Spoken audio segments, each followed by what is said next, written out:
Okay, I will call to order the town board meeting. This is a regular business meeting for June 16th, 2026. I just want to thank everyone in attendance. Looks like we got a good group of people coming out tonight, so thanks for coming out. Appreciate that a lot. We do have a full agenda tonight. It's pretty long. So I know we got 3 public hearings and public comments tonight, so probably have a lot of people speaking. Just need to remind everybody limit to 3 minutes if you would, because we need to move on and get through the agenda if possible. So with that, I want to ask everybody to stand for Pledge of Allegiance, and then we're going to have Marcela Hernandez from Village Church of Rolesville to give us the invocation. So with that, stand with me. Pledge of Allegiance to the flag of the United States of America and to the republic for which it stands, one nation, under God, indivisible, with liberty and justice for all.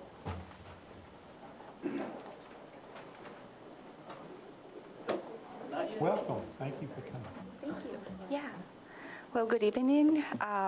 We are here to do sacred and very important work. So I invite everybody to center our minds, hearts in the presence of God. Let us pray. God of all wisdom, God of mercy and grace, we pause at the beginning of this important meeting to acknowledge your presence and to seek your guidance. Thank you, God, for the gift of this town, for the people who call Rolesville home, and for those who have offered themselves to serve in leadership. We ask your presence. We ask that you grant each person here a spirit of humility, patience, and courage. Where there is disagreement, sow respect, and where there is confusion, bring clarity. Where there is weariness, renew strength and hope. Help everybody here to remember that every decision made in this room touches real families, real stories, and shapes futures. Guard us and free us from selfish ambition. Teach us to listen carefully, to speak truthfully, and to act justly, especially for those whose voices are least heard. May all that is done here today contribute to the common good, to peace in our communities, and to the flourishing of every neighbor. Amen. Amen. Thank you for Thank coming. you. Appreciate Thank you. that. Okay. The first item of business we have tonight is we're going to read a couple proclamations here. And I will start with the first one. This is proclamation of Town of Rolesville recognizing Juneteenth 2026. And it reads, whereas Juneteenth, also known as Freedom Day, Jubilee Day, and Emancipation Day, it is the oldest known celebration commemorating the end of slavery in the United States.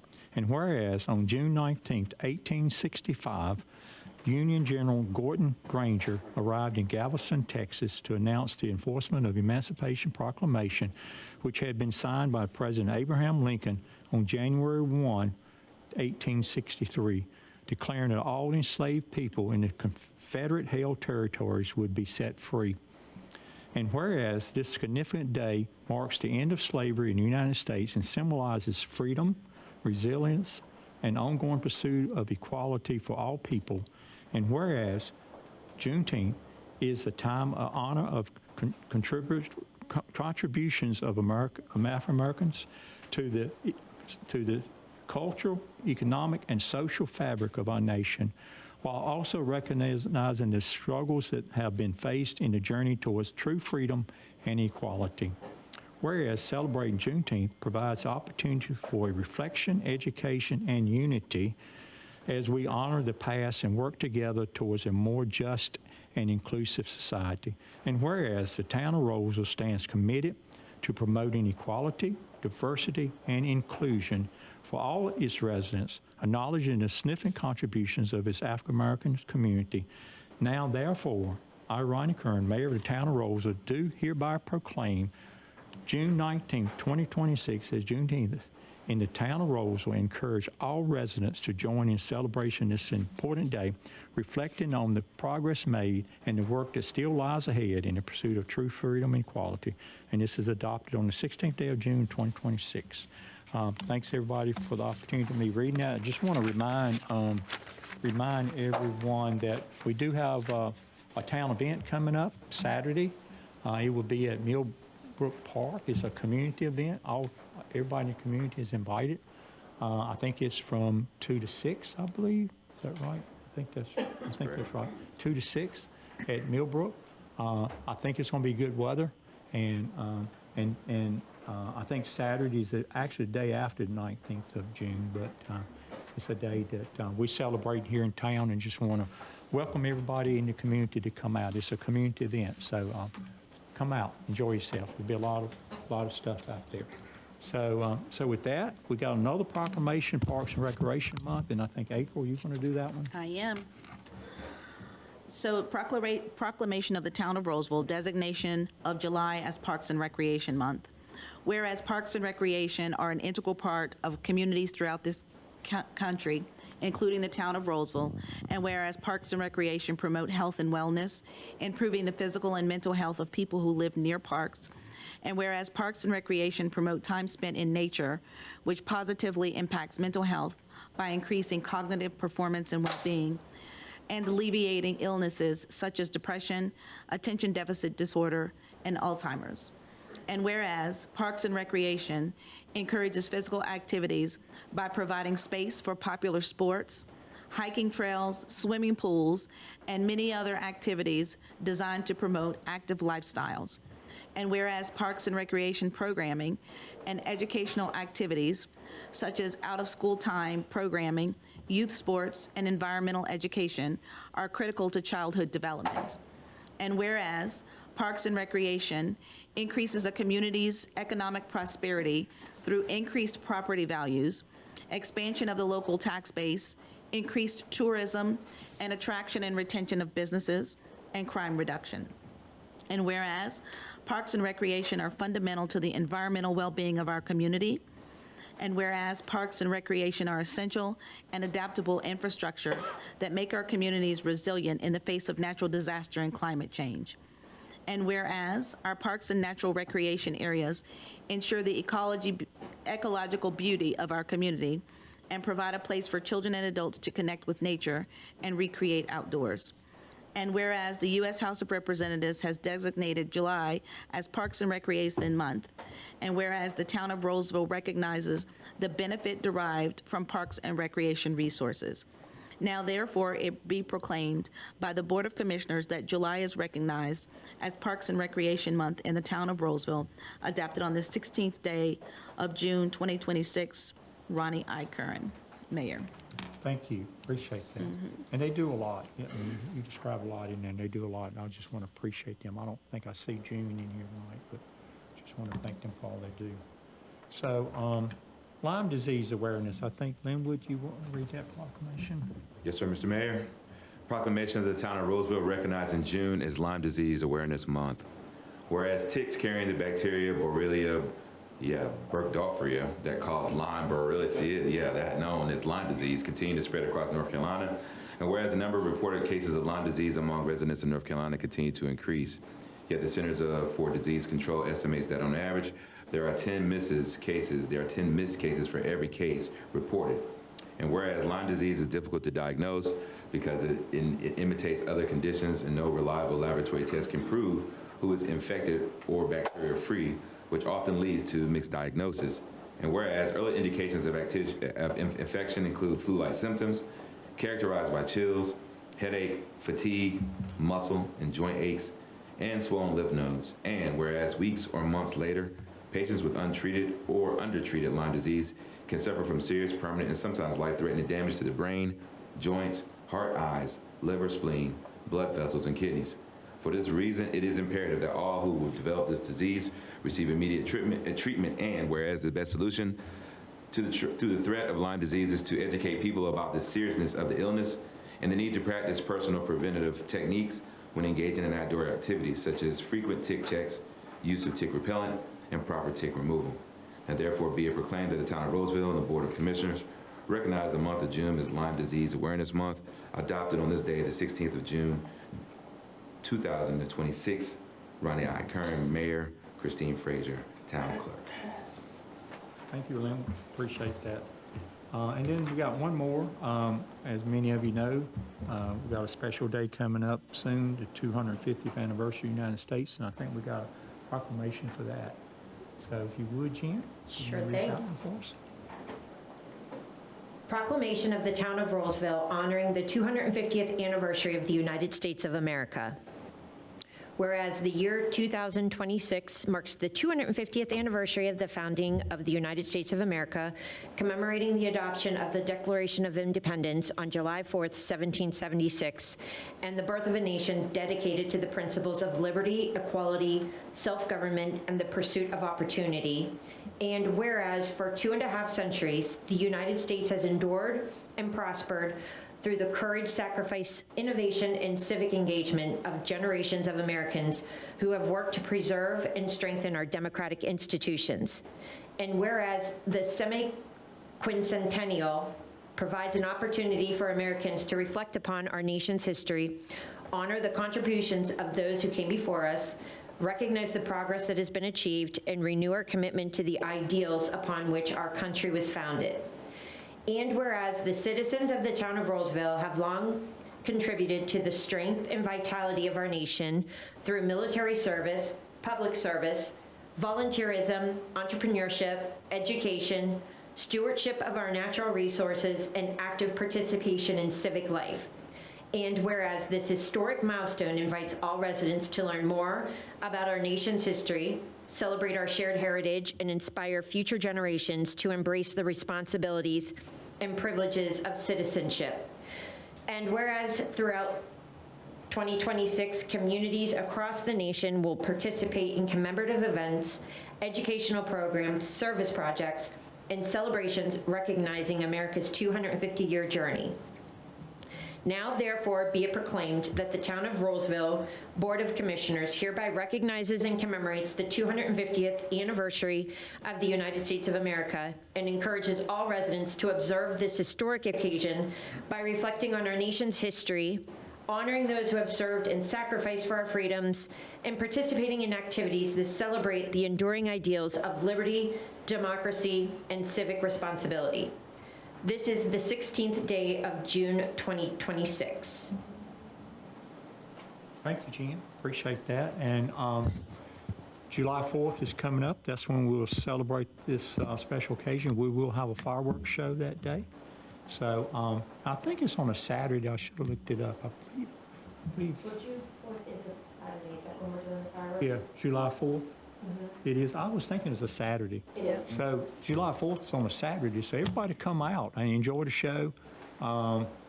It will be a little bit special this year. We're going to have, the parks is going to do a little special things for the 250th birthday of the country, and should be exciting time. We have a big turnout for that, so you need to get here early, find a good parking space, or you have a long ways to walk. But just want to invite anybody for that. Also, it's another special day. July 4th is Dan's birthday, so he was born on July 4th. So you can come out and celebrate his birthday that day too. So. I promise to have fireworks. And you won't be 250 years old, though, I don't think. I look good for my age, sir. You're so loved that you get fireworks every year on He his does. birthday. He does. Well, thank you, everybody. Appreciate y'all allowing time to read these proclamations. We do put a lot of emphasis on these things. So next item is consideration approval of agenda. As you can see, we got quite a few items tonight. I have not heard of any additions or exclusions. Not hearing any. What's the flavor of the board? So move. I hear a motion. Is there a second? Second. Got a motion second. Any further discussion? Not hearing it. All in favor say aye. Aye. All opposed? Sounds like the ayes have it. Ayes do have it. The motion approved. So we have agenda. First item on the agenda tonight is consideration approval of the consent agenda. I believe my count is right. There's 7 items on the consent agenda. adoption of minutes from May 5th, resolution regarding capitalization policy, which you guys have seen, Wake County First Amendment to MOU regarding the public library we're going to have coming in 28, I think, interlocal agreement with East Wake TV, and then it's a couple of items for the clerk to investigate sufficiency, and then the last one regarding official depository. As always, if any commissioner want to discuss any of these items further, or if you like to take a separate vote on any items, mention it now. So what's the flavor of the board? No? Good. So I entertain a motion. So moved. I got a motion. Is there a second? Second. I got a motion, second. Any further discussion?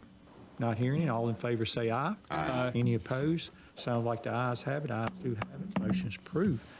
So public is invited to be heard. I think we had a couple people sign up. Do we have this sheet, Christina?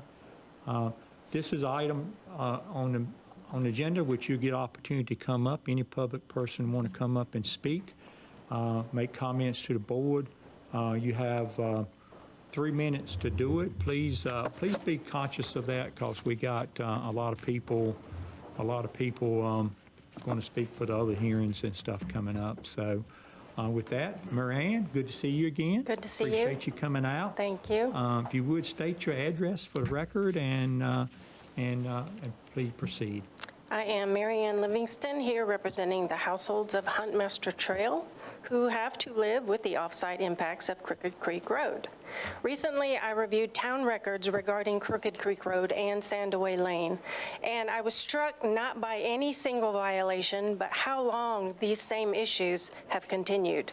The records show substantial town resources have been spent on repeated enforcement against repeated activity, including complaints, inspections, notice of violation, enforcement actions, attorney involvement, all dating back to at least 2018.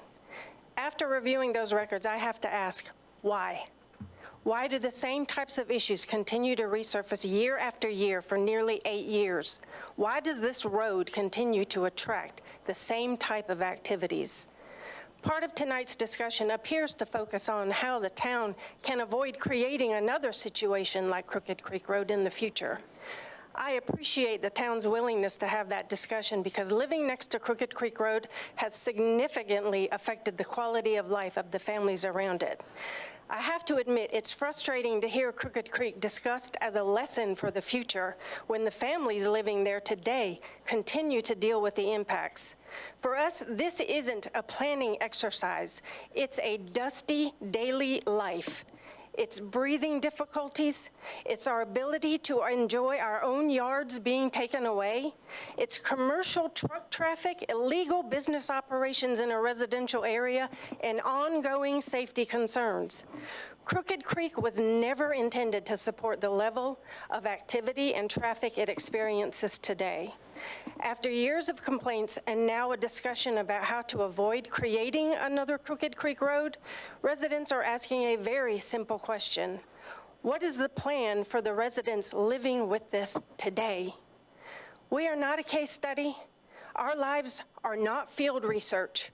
We are real families who live here. If Crooked Creek Road is significant enough to shape future policy discussions, then the people living with those problems deserve a solution. And tonight, while the town discusses how to prevent these conditions from occurring elsewhere, I ask that you also focus on the families who continue to live with them every day and begin identifying a path forward to address them. Thank you. Thank you. Thank you. Thank you. Appreciate that. Thank you, sir. Dave, you want to speak? You got 3 minutes too, if you want to speak. I'll be quick, and I don't know if I give this to you. I have a handout. And mine is much shorter. My name is Dave Livingston. I also live in the neighborhood of Tuckahoe, too. My wife explained the impacts of town's history with Crooked Creek Road, and I'm here to explain why we're so frustrated.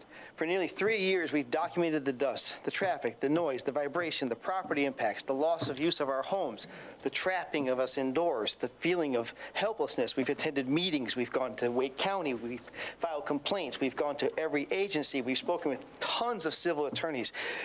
All the same answer is to private road, which is fine. We're not trying to stop private property, but we're trying to find accountability so that we can enjoy our rights to free, clean air, to go outside and enjoy our property. These are God-given rights that every single one of you goes home and opens up the backyard and just enjoys your life. We cannot do this. The question we keep asking is, we're told seek civil remedies, but we can't find through the weird structure of this environment that was created, as she pointed out, what we're trying to avoid creating another one. We're still left trying to fix the problem, which is we just want to live our lives. For over 30 years, this property has never been an issue for any of our residents, and I brought some more that live in our neighborhood, including Darlin, that you know very well. Just to show that I'm not a ringleader, I'm not a person with a complaint, single Karen. It's a whole neighborhood. It's just been robbed of our ability to live the American life. I'm a veteran. I'm facing knee surgeries. I'm going to have to recuperate like my neighbor's wife is trying to do outside when he built the screen house I told you about in the emails. And now I can't go outside. I sent you pictures of my car, 24 hours leaving my vehicle just parked outside. And it's 8th into, I have to breathe this every day. I come outside for a bit, and then I come inside, I look like I've been mining. It's all over my face, I'm dark, I'm covered in dust. This is how bad it is. So what we're asking is, who's responsible? We can't get civil attorneys to give us, they've looked at it. Oh, we've for years, and they all say the same thing. I don't know how to help you. They've removed, not you, inherited, they've removed the tools that we would use to help you. We would go after somebody's private road, say, hey, private property doesn't give you the right to harm or stop people from using theirs. That's the way it is. So we're trying to find out who ultimately is responsible, because when I try to ask that question of every agency, that's immediately when everybody stops talking, sorry, I can't help you, I'm not allowed to talk about it. And so that's where we get from everywhere we've turned is, I'm not asking for blame, I'm asking for a path forward, as she pointed out, so we can live our lives like we deserve to. And that's all I'm after. And the last thing is not to fix the whole road. The people who impact us live up on top of the hill. We're affected by the bottom when nobody lives. So that's all we care about is our section. Thank you, Dave. Appreciate that. And then got Thomas Hill. I think you also live in the neighborhood, Thomas. If you would come up and state your name and address for the record, if you would. Thank you guys very much for listening to us tonight. I'm Thomas Hall. It's Hall, sorry. Yeah, my handwriting might not be the best in the world. I'm at 5012 Huntmaster Trail. Been there for 37 years. I'm also talking about the street that David and Mary Ann were talking about, because I live directly beside David and Mary Ann and directly behind Crooked Creek Road. And I've been there 37 years, never had any issues or any problems. The road was maintained and it was fine up until the last 4 or 5 years. My wife, as Dave mentioned, is recovering from cancer. And during her treatments, she ended up having an ocular stroke, which caused further complications with her eyesight. She's had 2 implants. Goodness, now I'm losing the words. Yes, thank you very much. Cornea transplants, 1 in both eyes. And I don't know how familiar you are with that procedure, but each eye takes 2 years to recover. So she's been dealing with that for over 4 years now. And then after that, cataract surgery, because the medications that she takes cause cataracts. So she's had 1 and she's got another surgery coming up next week. The impact with the dust coming off of the road has severely impacted her quality of life, my quality of life. You know, as had mentioned, we've spent a lot of money to enhance our home. We built a screen porch.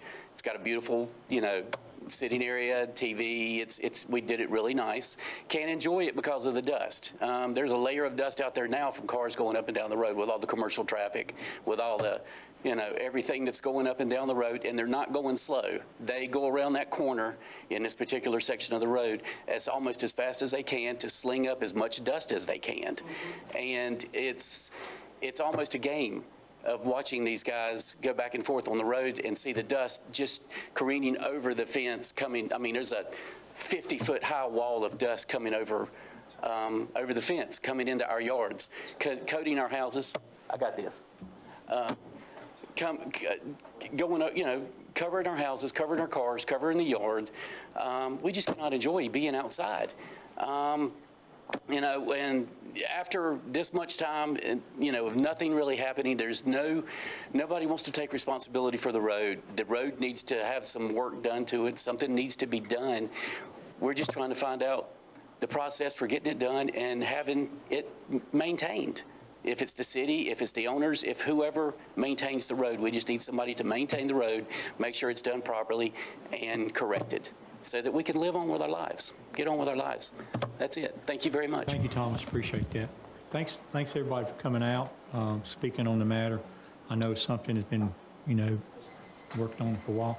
So I'll ask Dave maybe to, next meeting, prepare to give the board update on kind of where we're at with this and what, if any, next steps could be. So you don't have to do anything tonight. I'll give you time to do it next meeting. Mayor, we'll do that, and this evening you also have a conversation about private street subdivision later, which will bring in some of these topics as we talk about new subdivisions as well as old subdivisions. Right. Thank you. I will say every place is not the same, so you can't treat them all the same. So with that, we got communications from the town staff, which is information only. We're not going to have them to come up. Dave put together a package for you guys for the police department, and Jason actually for the fire department. So, so for a matter of time, we're going to move over to new business. First item for new business is Wake County Economic Development. Steve Parsons, our town manager, and Michael Haley will present that. I will remind the board, I think we have an audio trouble here. It's very hard to hear us up here. I'm not sure why, but make sure everybody speaks up pretty loud. I think it's working out there, but everybody up here, make sure you speak pretty loudly, if you would. Yes, sir.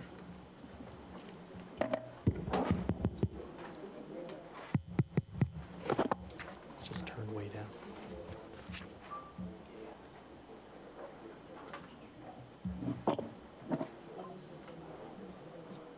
Yeah, I can hear it. Okay, Stephen, you can have the floor. Yeah, I'm trying to get this technology up, but good evening, everyone. Super excited for our guest speaker tonight. I'll just do a brief introduction while I try to get the technology to work. But we have Michael Haley here. He's the Executive Director for Wake County Economic Development, and then also the Senior Vice President for Greater Raleigh Chamber of Commerce. Michael leads and oversees Wake County's Economic Development Program and staff, and is the primary partner for providing support to the 12 other municipalities. In his current role, Michael is instrumental in creating an environment in Wake County that can grow and thrive, and spends most of his time with community partners working to do so. Previously, Michael served as Director of Business Recruitment and Expansion for Wake County Economic Development, and prior to that, he was a Program Manager at WCED.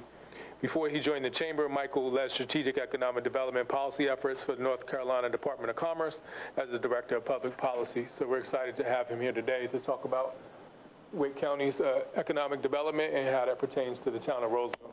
And just give me 1 second. There you go. Well, thank you, Mayor and Commissioners, for the chance to be here tonight. Thank you for the help with the PowerPoint. Excited to be here. Again, my name is Michael Haley, Executive Director of Wake County Economic Development. Tonight, what I thought I'd do is give you a really brief overview. I'm going to run through some things really fast. Happy to answer questions throughout. Also happy to answer questions afterwards. So I am going to try to be as brief as I can. So I'm going to try to get through a whole bunch of information for you. A lot of what Eric asked me to do tonight was talk a little bit about sort of our strategy, sort of where Rolesville fits within our economic development strategy across Wake County and the Research Triangle region, and maybe a couple thoughts on what things look like moving forward. So thought I would do that tonight. You know, what's interesting is when we talk about economic development here in Wake County, it's really interesting. We often talk about sort of who our peers and competitors are, and it's always important, maybe a framing for when we talk about this. In this community, you know, people think, well, gosh, we're the capital county, the Research Triangle region. Oh, who are our competitors? Is it people like Columbia, South Carolina, or Tallahassee, Florida, you know, other southeast state capitals? That's certainly not who our competitors are. When we think who our competitors are when it comes to economic development, you know, in our peer group, it's Austin, Atlanta, Dallas, San Francisco, Seattle, Denmark, Singapore. Those are the people that we're often most likely to be sort of compared to as a peer group. So it really gives you a sense of scale for what we're talking about here tonight. So thank you so much. Again, sort of set the stage a little bit on who Wake County Economic Development is. We're a program of the Raleigh Chamber. We have a partnership with Wake County government to provide economic development services across Wake County. We've had that partnership in place for over 30 years now with the county. We're a public-private partnership, so our public sector partners provide about 40-ish% of our funding. The remaining 60% comes from private sector partners who support economic development. I think that's really important because it demonstrates some of the things you'll hear me say a few times tonight. It really does demonstrate the partnership and collaboration that we have between our public sector, our private sector, and obviously our academic and educational ecosystem here. So it really does define that here for us. So it's really important that we see that in how we're defined. What do we do every day at Wake County Economic Development? List off a couple things. Stephen mentioned this earlier. Obviously, business recruitment and expansion is an important part of what we do. What does that mean? It means when an existing company that's already located in Wake County or a company that's considering moving to Wake County, we serve as the project managers of that process. We work with those companies that they're trying to identify a site. They want to get ingrained in the community, learn more about our education ecosystem, learn how Wake Tech can support their training for their employees. That's our role to provide that, just to give you a sense of scale. We have 46 active projects. For us, an active project is a company that we've had communication with between the last 30 and 60 days. So this isn't like a business development pipeline. These are active projects that we're leading right now.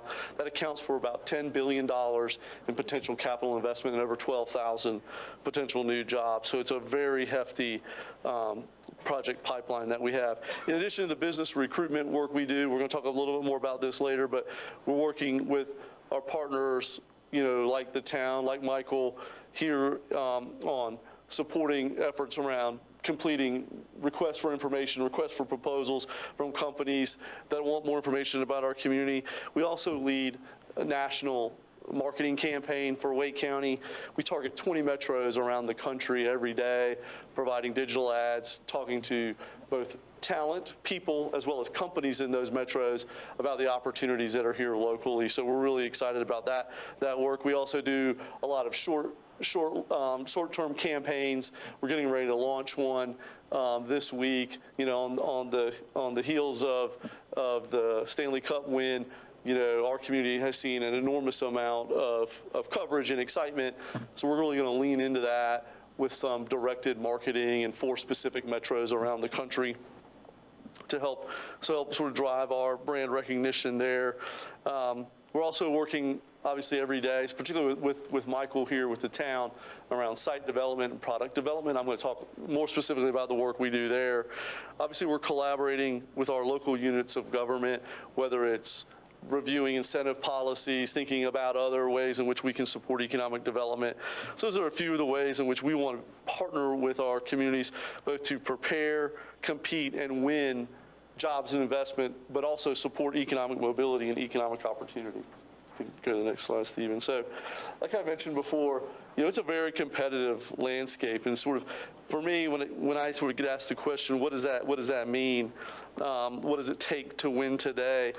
Maybe a little top line item here is when we talk about complexity, the needs of business, particularly on these economic development projects, are more complex than ever, whether that's very accelerated timelines, utility requirements, you know, water, sewer, wastewater, power, size, scale, scope, and investment. All those things have really sort of accelerated over the last truly 6 years in economic development, particularly here. So projects are more complex than ever.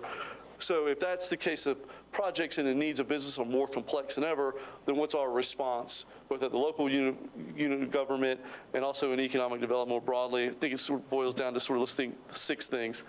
I'd say speed, certainty, and predictability. You know, business wants certainty.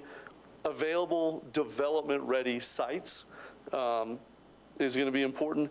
Infrastructure capacity, existing infrastructure capacity is going to be very important for companies because the timelines for infrastructure have been so extended because of demand.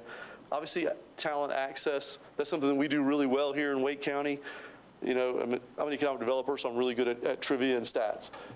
Wake County, 60% of the people that live in Wake County have a bachelor's degree or more. Give you a sense of scale with that. The national average is 29%. 60% puts us above places like Boston and Austin, Texas, and it's on par with San Francisco, San Jose, and Seattle. So it's among most highly educated communities in America. So access to talent is something we do really well around here.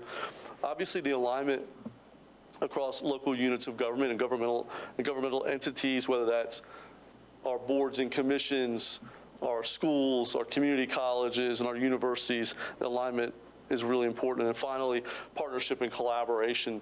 You know, when a company's making a very large investment, whether there's an existing company or a new company, hey, they just want to know they have a partner in place at a local unit of government that will help them be successful. So communities that are sort of proactive and ready, if you will, are the ones that really are best able to capture opportunity. You can stay right there. Thank you.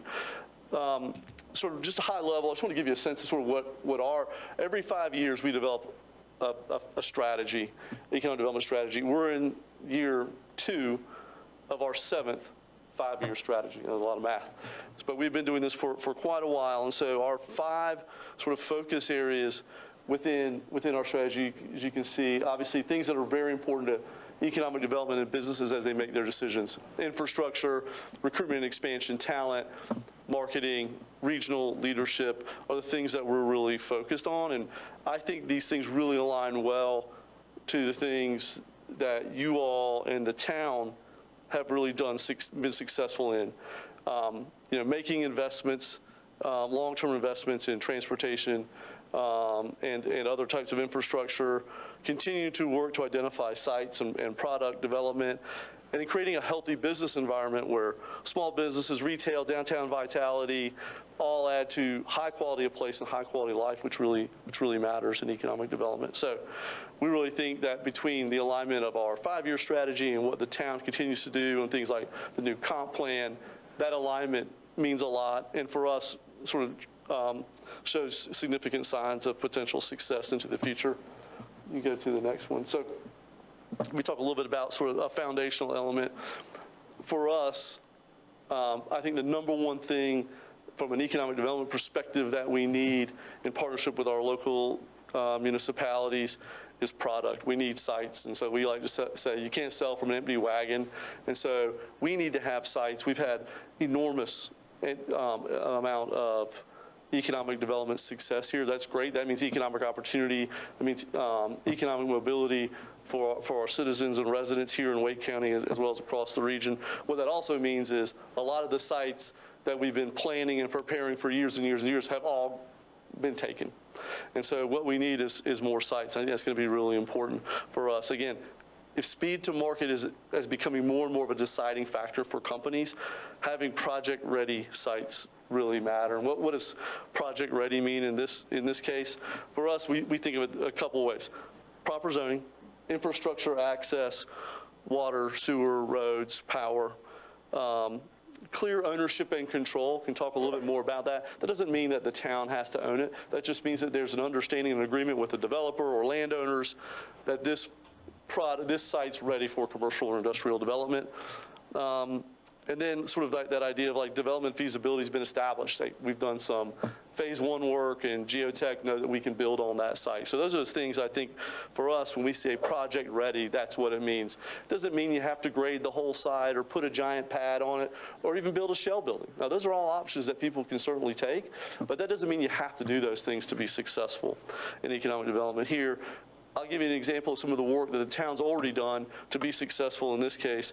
The town several years ago worked with O'Brien Atkins and Associates to sort of look at potential industrial sites and development sites in the community to really sort of lend itself both to understanding how much product is available and what it would mean to get it ready. It's those types of things. Identifying it are really important for us. We think that really translates to sort of meaningful work that we've continued to work with Michael and Eric and Stephen on over the years. You go to that next slide. Okay, policy framework. So what does success look like? I'll deep dive a bit into this sort of framework of success, and you can see there are a couple of points, 5 sort of points. And so some of these are really important, and I admit they're sort of no duh in a lot of ways, but I think they are important to emphasize.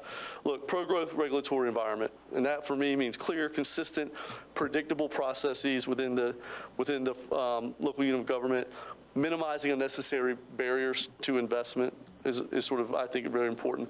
We've talked about this a lot. The speed of business, speed to markets become more and more important for companies, particularly companies that are looking in this region.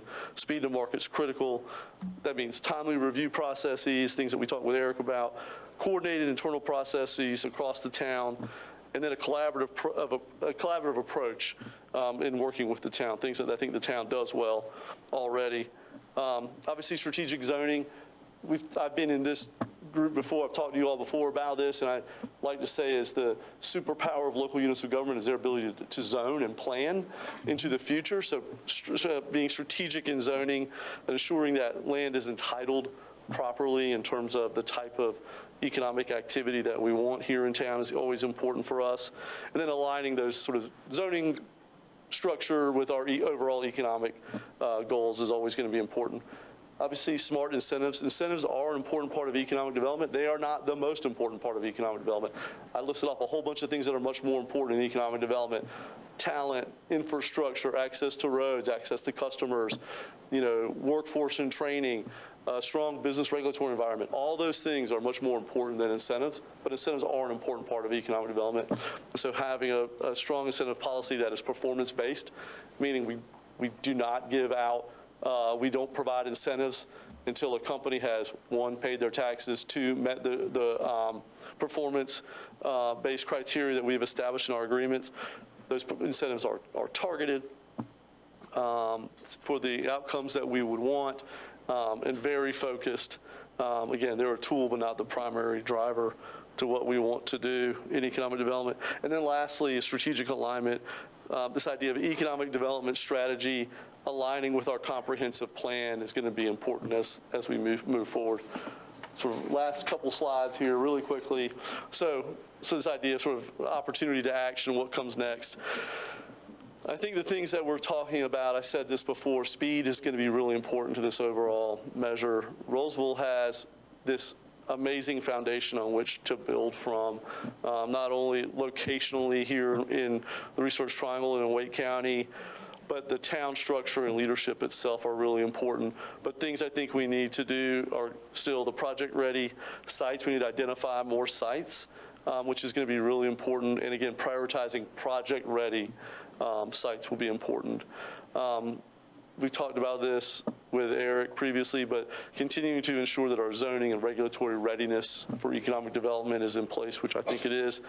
And then the alignment with the comp plan and economic development, but also economic development strategy aligning with the comprehensive plan. I think that both those things are going to be important for us as potential areas of focus. And last slide, just a call to action. What we have found is the communities that prepare, align, and act are the ones that can take most advantage of the opportunities that are in front of us. I think it's going to be really important not only for Rolesville, but for all of Wake County as we continue to move forward. And again, we're We live in a community of economic opportunity, of economic mobility and prosperity. Those are all wonderful things. There's still work to be done, though, and so that's some of the things that I wanted to share with you all tonight. Happy to answer any questions. Thank you again for the time tonight. Yes, sir. Thank you for being here, Michael. Yes, sir. We're a small town, and currently we have very little usable land today for commercial development.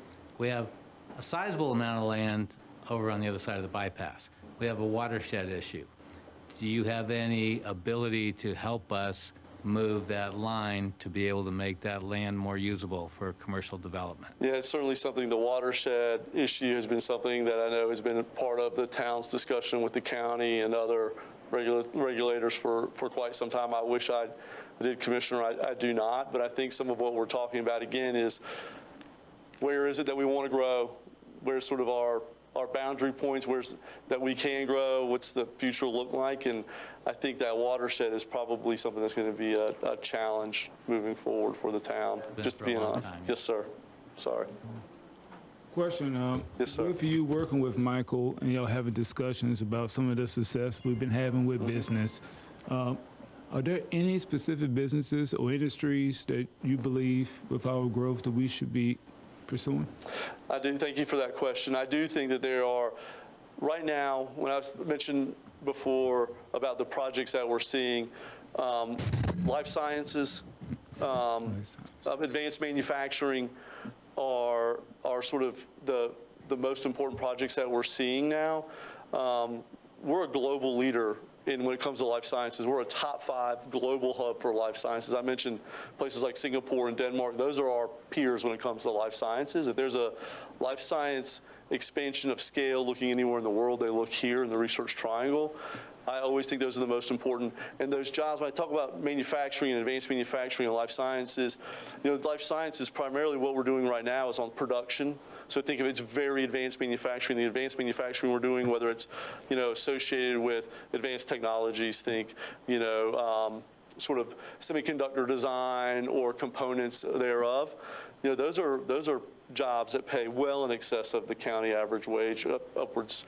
We've had projects in life sciences that upscale, hiring 1,000 people that make over $150,000 a year. So these are really good jobs. These aren't old North Carolina manufacturing jobs.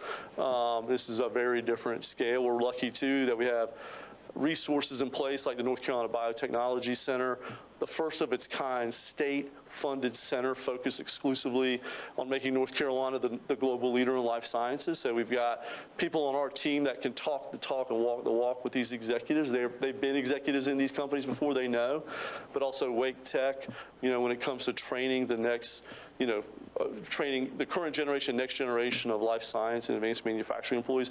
Nobody does it better than Wake Tech. We've heard that over and over again. That's not just me saying it, that's company executives. So I think those are to answer your question in a long way, I think those are the spaces where we can really be focused. So my question is, those are the areas that are of focus, but we don't have project ready. So is that something, if a company came to you, let's speak it and say it's going to happen, and said, I want to be right here in Rolesville, is that something that Wake County would help us do? We always want to help. We work with Eric, Stephen, and Michael on identifying sites. That's that's my number one thing. If I had like my magic wand for economic development, I would create more sites, particularly in sort of eastern Wake County, because I think that's a deficit that we have, being very frank and transparent, is we need more sites. There's a lack of sites across Wake County right now. We've identified, I'll give you an example, we've identified about 8,000 acres of potential sites. They're very difficult sites to develop, though, for a host of reasons. Yeah. And so for us, those are things, 100%. I'll also say this, and I appreciate your question because it helps me say this, and I should have said this before. Our goal is never to act as a filter, okay? And so Eric and Michael know this because this happens. When we get a project, and if it says, hey, we're looking in Wake County, everybody gets it in Wake County. So Michael gets that primarily, even if he says, we don't have any property, or that doesn't fit, we say, we know, but what I want to be able to do is for Michael that we can capture that to say, hey, look at all these opportunities that came to us that we're unable to follow up on. So that's whether it's talking with private developers, talking about how that fits into the comp plan and the town's long-range strategy. It's another data point. So we're never going to act as a filter. Now, if somebody says, hey, we're looking exclusively in Rolesville, then that's something we're going to turn over to Michael and Eric to lead on the town's behalf and our behalf. But most of the time, it's open, and we're never going to act as a filter because we want people to know what these requirements look like. That's a good segue to my question. Yes, sir. In comparison to the other municipalities, how does the county look at Rolesville? You know, I know you don't want to stack rank us, besides we know we're the best. But seriously, you know, when it comes down to how you stack rank and when you want to see investments go to certain municipalities, do you guys control that? And if so, how do we look in that particular stack rank? Thank you for the question. We don't, again, we don't prioritize investment to specific communities. That's not our job. We want companies to decide where they want to be. I'll say this about the town. Things like being here tonight, working with Eric, Stephen, and Michael constantly. I used to work with Michael previously in another job, so he and I know each other, have a relationship. We have a really good working relationship. I know that the town wants to engage in economic development simply by the fact of you all inviting us here tonight to have this conversation. So that's a check. I know that the town wants to be in economic development because we're working with Eric and the team on finding and identifying sites. Check. You know, so I think there's a lot of things like that that serve in the town's favor. Your questions all tonight have been, you know, sort of positive nature around economic development. So I know that there's a lot of momentum around, obviously, growth in town, but also around continued, you know, identifying opportunities for jobs and investment here. Thank you, Michael. Yes, sir. No question? Just a very random question. Just going back to what Commissioner Paul said regarding we are small, right? And a lot of our useful land is kind of locked up. But just on average, just so I can get an idea of Sure. like the size, what is the average size lot-wise speaking for, say, a life sciences facility? Great question, and and I know it's going to vary. It varies, of course, but I can give you generally what we're talking about. You know, when we're talking about some of these life science projects, they can sort of average out, let's call it 1 to 200 acres, up to some of the larger ones. Again, Wake County, there's a limit to how big these things can be, to a couple hundred, you know, maybe 400 or 500 acres, and that's on the very extreme large size. So I think that's important. But we've also had projects that can go on 30 acres, or with, you know, 2 or 3 buildings, you know, that may be either multi-tenant buildings or a single tenant user. So it's not an exclusion that says, oh, if you don't have more than you know, we don't have these giant mega sites. That's not our community. But what we do need is sort of that 50 to 100 is a really good starting point for us. And I'll say this too, because it's been mentioned, you know, hey, is Rolesville population-wise small, punches above its weight because of its location, okay? So that's one thing. And I use this example a lot, but when you think about where other communities in Wake County have been and gone to, they look a lot like Rolesville right now, right? So if you think, the easiest example of that is Holly Springs. You know, Holly Springs was 5,000 people not that long ago, and now because of planning and a lot of foresight and a lot of hard work, you know, they've become essentially America's biomanufacturing hub right now. When you look at what's going on between Fuji, Amgen, you know, Genentech, Ypsomed, and others, plus some private developers, you know, it's in the $8-ish billion of investment over the last 4 years in a community of that size. Now, you know, of course, they're now close to the 25th largest city in North Carolina, but they've grown a lot. But they started this work when they were much smaller. That's not a time factor. It doesn't mean like, oh no, we're so behind. It's not a time factor. That just took longer because there was some audacity related to it. They planted a flag that said, we're going to be this, and they planned and planned and planned, and eventually got there. But it all happened, you know, once it started to happen, it was just a cascading effect of momentum that really helped them out. And so, hey, size is sort of a non-limiting factor outside of having land. If that's that's a fair statement. Okay. Any other questions from the board? Great Well, thank you. One last question. Yes, sir. I guess from what I hear, the hot item right now is data centers. Yes, sir. So is that something you promoting to come to Wake County? I appreciate you asking that. I was I was almost placing bets on when it would come up, so appreciate you saying it. It's really interesting is Wake County isn't a data center community. Those large-scale data centers that we're seeing, obviously, are there data centers in our community? Yes, we have lots of tech companies and financial service companies that rely on those, but the scale of these new data centers, that's not what Wake County does. We're not promoting ourselves as that for a host of reasons, land being so valuable for us. You know, Mayor, we want land that's going to create as many jobs as possible. So I'm a jobs per acre advocate. I want jobs, jobs, jobs, because I think that's important for our community. That's how people, I feel like as an economic developer, that's a sense of dignity and purpose a job provides people. I think that's really important. So when it comes to data centers, yes, there's a lot out there. There's a lot of talk. Land's very expensive here in Wake County for those types of operations. And so for us, it's not something that we're promoting. We are not promoting that as an economic development strategy to develop a large number of data centers in our community. Well, thank you for coming. Yes, sir. Appreciate that. Thank you, Mayor. Thank you, Commissioners. Stephen, you got any final things to add? No, I think this was spot on. Michael and I talk a lot about, being prepared and just figuring out what that looks like for our town. When land becomes available, are we ready to move on it with the board's support? So understanding what that looks like, and really just, Michael said it best, just looking at the comp plan, seeing how that ties into the economic development strategy and vice versa with the board's and/or support. And then, of course, with Wake County Economic Development, we just want to be ready for the opportunity because the opportunities are abundant now, but they may be scarce in the near future. So, as much as we can be prepared and/or ready with the board's support, that'll put us in position to be competitive in a town like Rolesville. We are a small town, but we're transitioning to a small municipality holistically. Well, thank you guys for working on this. Thank you, staff. Appreciate Eric. Thanks for working on this. I think speaking for the board, there's two main things I think I hear from the board that, we're in agreement that we want to see happen. One is more jobs, local jobs. I think everybody wants more local jobs here. And the second thing is we need to improve our mix of business and residential. And that's one of the biggest concerns because our future is going to be very grim here in Rolesville with taxes if we don't do that. So it's a very big need to fix our residential ratio for sure. So thank y'all for working on that. Appreciate y'all supporting the board and our visions for doing that. Thank you. Okay, next item, interlocal agreement regarding enforcement of Wake County non-discrimination ordinance in municipality jurisdictions. And I think this is yours, Dave, you want to do? I would be surprised if that was my item to do.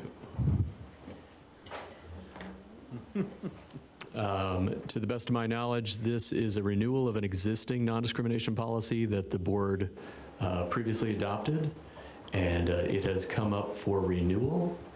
And I do know that I reviewed it consistent with the previously approved one, and I haven't heard about it since.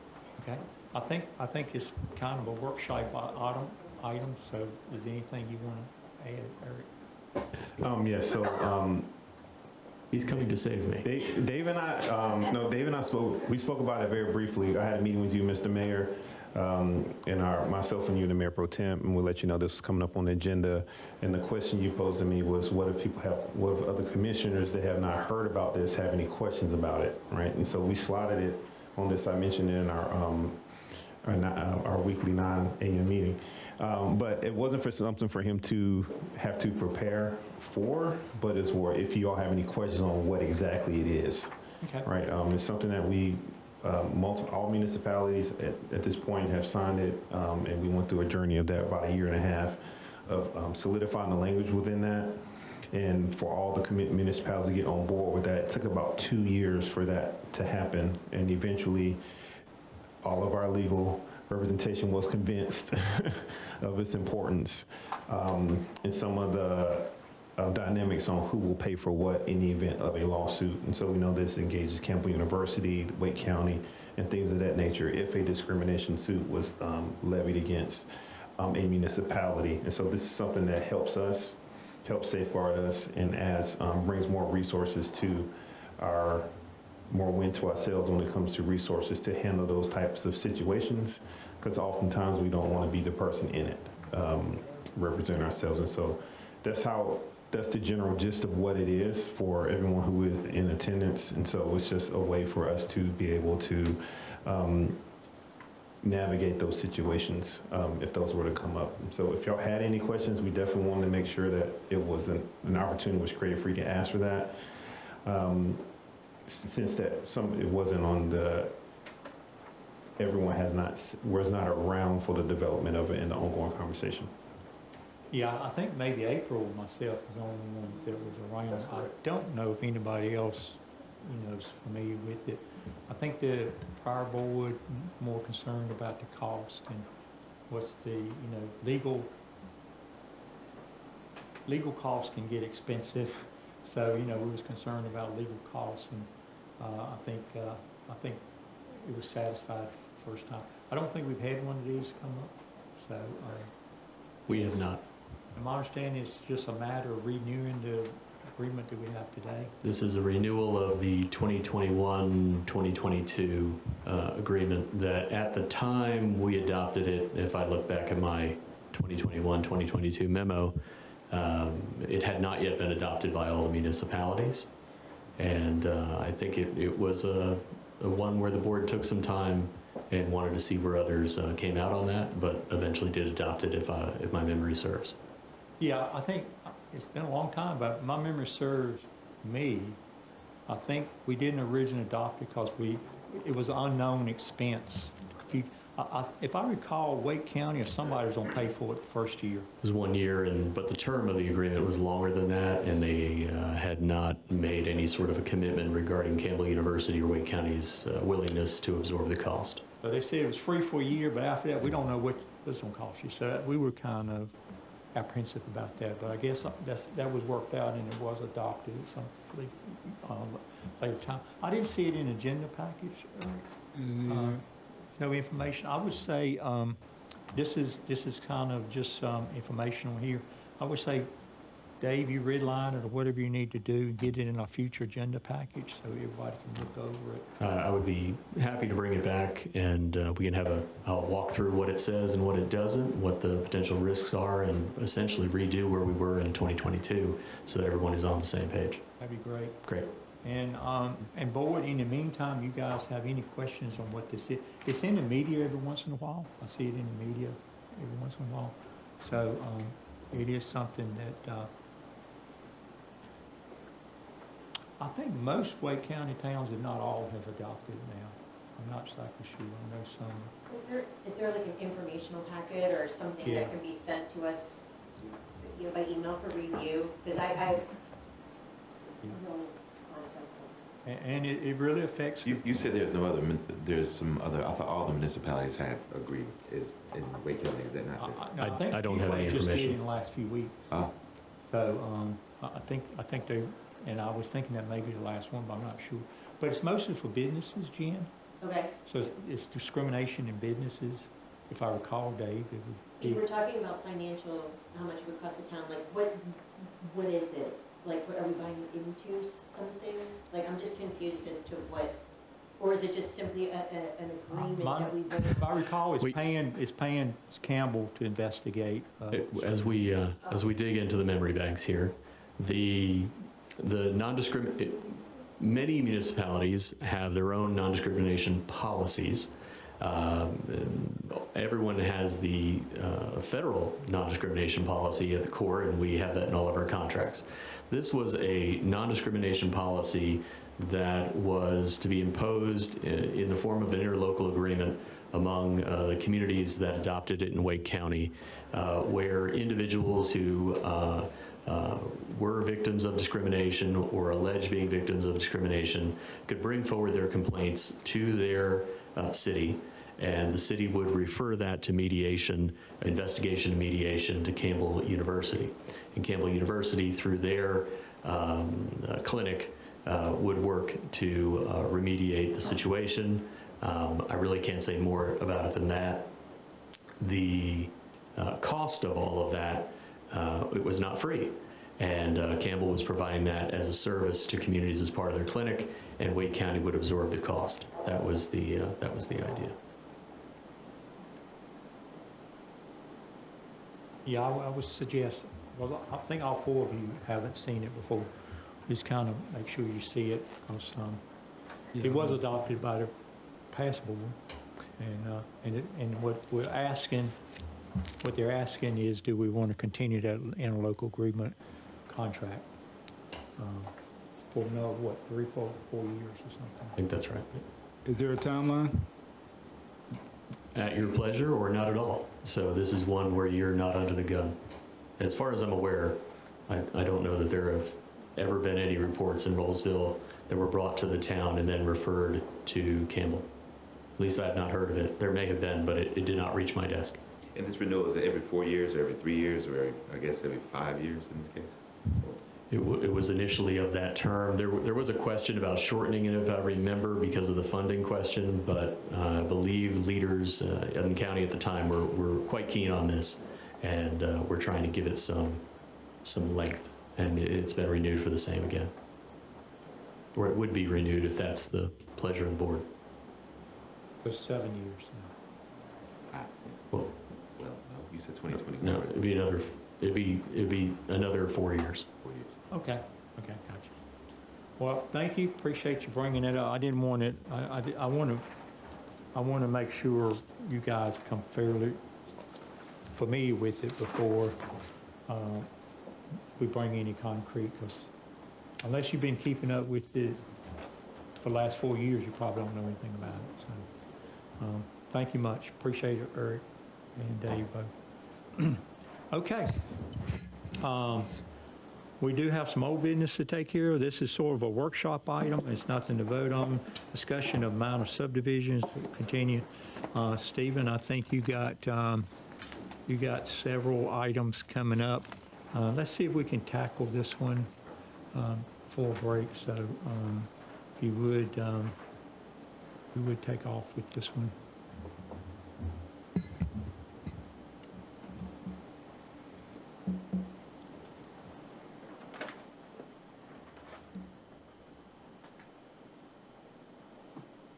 And if you kind of recall, this was I think a small family area farm, family-owned farm, and they want to divide it for 2 children, from my understanding. And it's a private area, dead-end area, if I recall. So it's up to you. Sure. Thanks, everybody. If you recall, in 2021, the LDO was adopted, and at that time, the board that was in place specifically required all subdivisions to be on public streets, avoiding the negative effects of private roads, which is the Crooked Creek discussion that you've heard earlier from the residents, that type of effect of having lack of control. On May 5th, the staff brought a minor text amendment forward to correct parts of that code, the minor subdivision code. There was an error with the acreage that was allowed, and then there was a gap that we closed. Anyway, at that meeting, this discussion about private roads came up, and we said, well, let's get this ordinance adopted so we have a proper ordinance and revisit the discussion about private roads. And so that's where we are today. At the time of writing this, there were 2 properties that were interested in developing on a private road. One has sought a variance and received a variance to allow an additional lot on a private road. So there's only one currently that is looking at this change as something beneficial to them. So the one that got approved, they don't even need it then? They don't need it. And can you tell the board where that's at?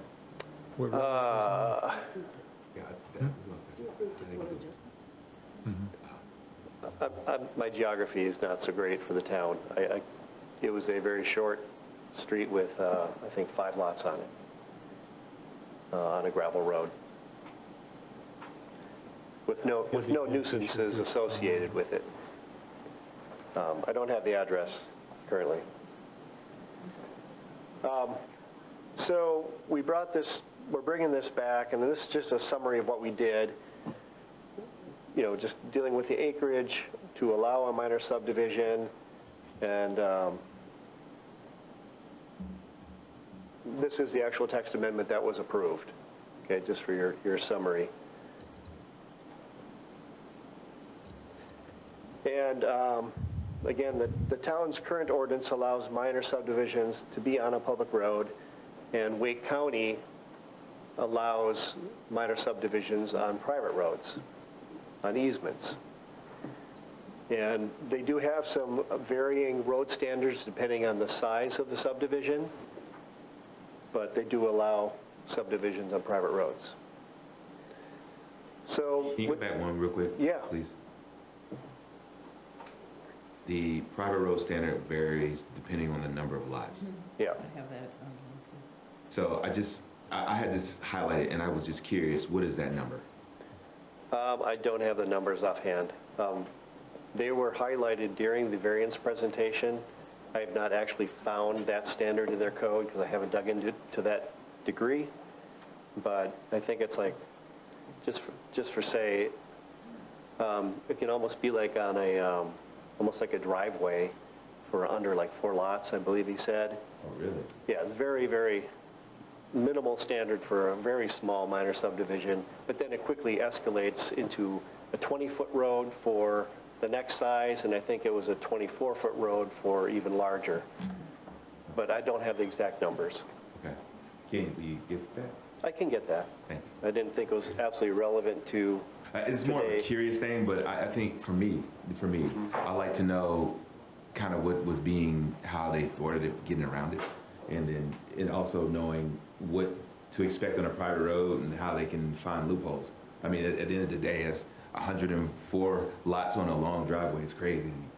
Yeah, So, I think they were looking at, public safety issues. yeah. But As you got more lots, you need to be more Yes. cognizant of those issues. Yes, I think education around what that looks like is important, so we can Sure. have the full picture for myself. Okay. Yeah, I can either send it privately through email to everybody, or I can bring it back to another meeting, whatever your Email, I choice. think, would be fine. Okay. For the benefit of curiosity, the variance that was granted was for 5317 Twin Meadows, Yeah, I saw that. and that was a 10-acre lot that was divided into 2 roughly 5-acre lots, if I recall correctly. And for the board, looks like it's close to Rogers Road, kind of where you turn to go into the park, off to the left there. It's, Off near Millbridge Park? yeah, Millbrook Park is to the Left. right, and I think this is to the left, down the road to the left. if I recall. In that neighborhood. It's over there, The Millbridge is right there. Yeah. Keep going. All right, gotcha. and it's not in town, either. Gotcha. You say it's not in town either, me? No, not in town, in the ETJ. Thank you. So, working with Dave, actually, Dave actually came up with these options, trying to thread the needle on how we could possibly allow some development, minor subdivisions on private roads, and not really create the nuisance issues that we see elsewhere in town. So Dave kind of outlined a couple options, and I'll go through those with you. So one would be if the private means of ingress and egress for the resulting lot, the new lot being created, is situated entirely within the bounds of the tract or parcel to be divided. So it's not, so it's the whole parcel basically controls that private easement. The private means of ingress or egress situated on the tract or parcel to be divided is not less than 50 feet from any lot adjoining the bounds of the minor subdivision. And then the resulting lot fronting on private means of ingress or egress is not more than 500 feet from an intersection with a publicly maintained street or highway at its closest point of frontage. So really a narrow allowance for private streets. Basically, it's a small street, and and it's, Would allow minor subdivisions of private streets where the resulting road, the resulting private street would be internal to the subdivision being made. So any externality is only going to affect the lots that adjoin it on all sides, and those are essentially the same owner at the time of the subdivision. and so that would also disallow further subdivision. Is that correct, Dave? It would, because you would not be able to extend it all the way through, as you would, you'd be out the other side. Okay. But you also have the minor subdivision situation that's keeping you under the 5 lot, is it 4 lots under minor subdivision? Yeah. So it's 4 lots anyway.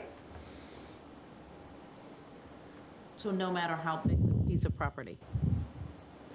Well, if it's more than that, it's not minor subdivision, and we're outside the grounds of what we're talking about today. That's just a major subdivision, and no one would, at least as far as I'm aware, no one has mentioned to me that there might be interest in loosening the regulation of public versus private with large subdivisions. So what's the definition of a major subdivision, Dave? Is it 5 lots or more? So actually, it's more than 3 lots is actually what triggers a major, and the creation of public infrastructure, like dedication of a road. It's more than 3 lots. Yeah. Because ours is no more than 3 lots. Right. Ours is taken from the statute.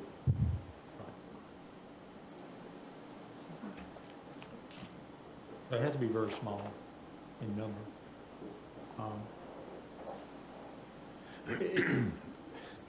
You couldn't put exception, it has to be in non-town, say, ETJ. The board can do anything it wishes. That could be one of those elements as well. Because I think that would be a good element in my view. If it's in town, it needs to be a town street.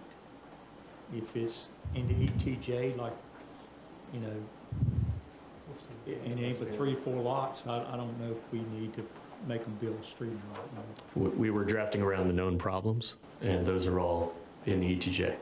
Yeah. So limiting it only to the ETJ was not on our radar.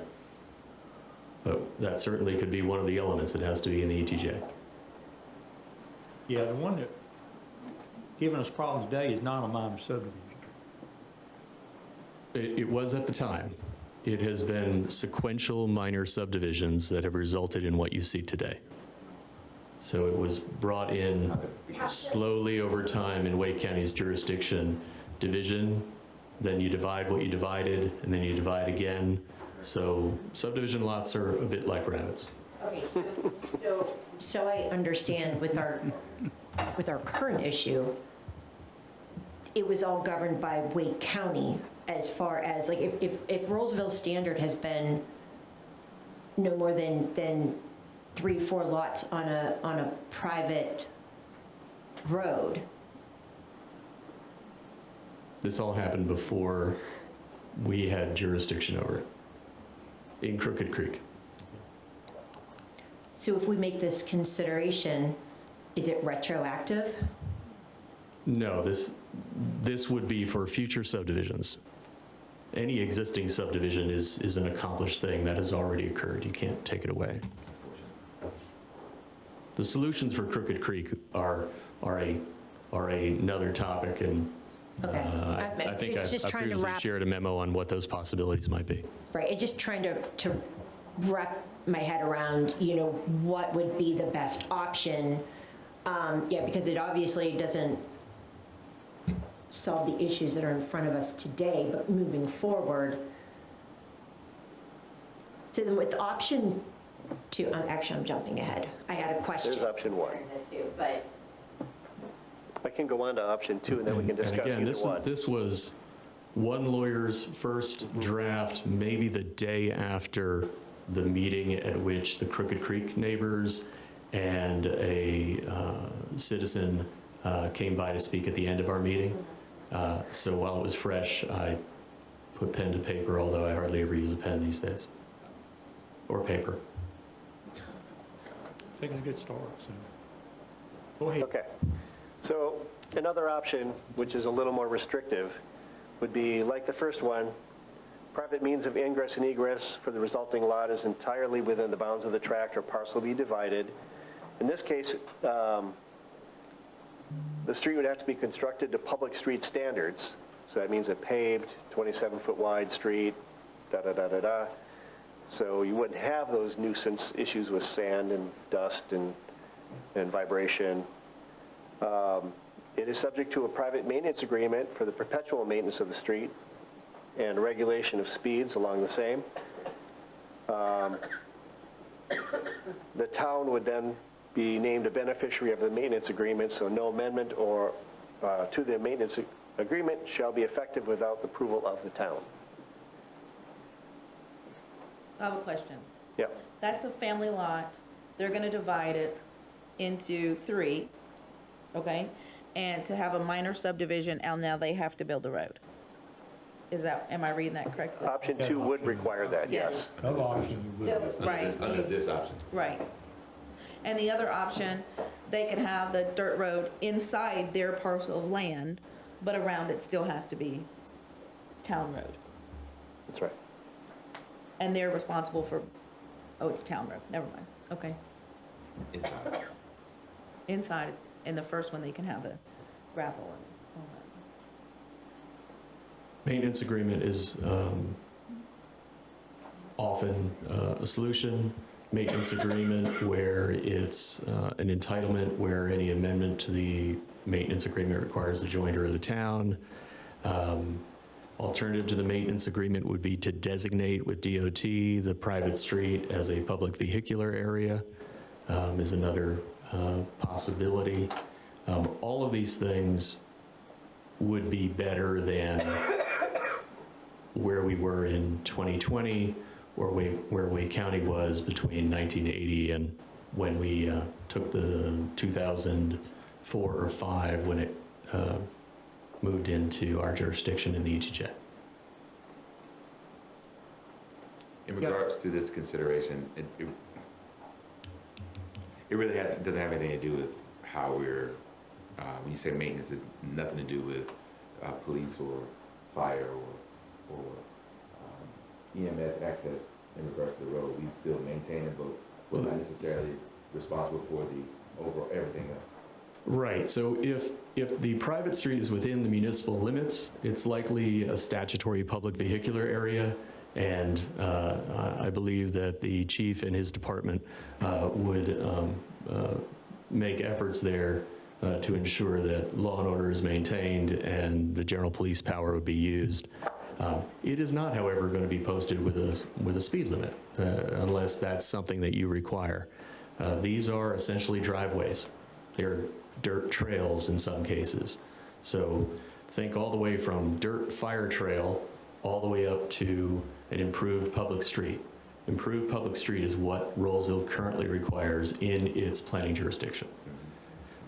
Dirt trail is as low as it could be. So you've got an enormous continuum there as to what level of regulation you want to have. If it's within the town limits, certainly be a public vehicular area. If it's outside the town limits, it's generally in the sheriff's jurisdiction. And how the Wake County Sheriff chooses to allocate resources is not something the town has a tremendous amount of power over. So with this in place, there's no way that what has happened at Crooked Creek can happen here.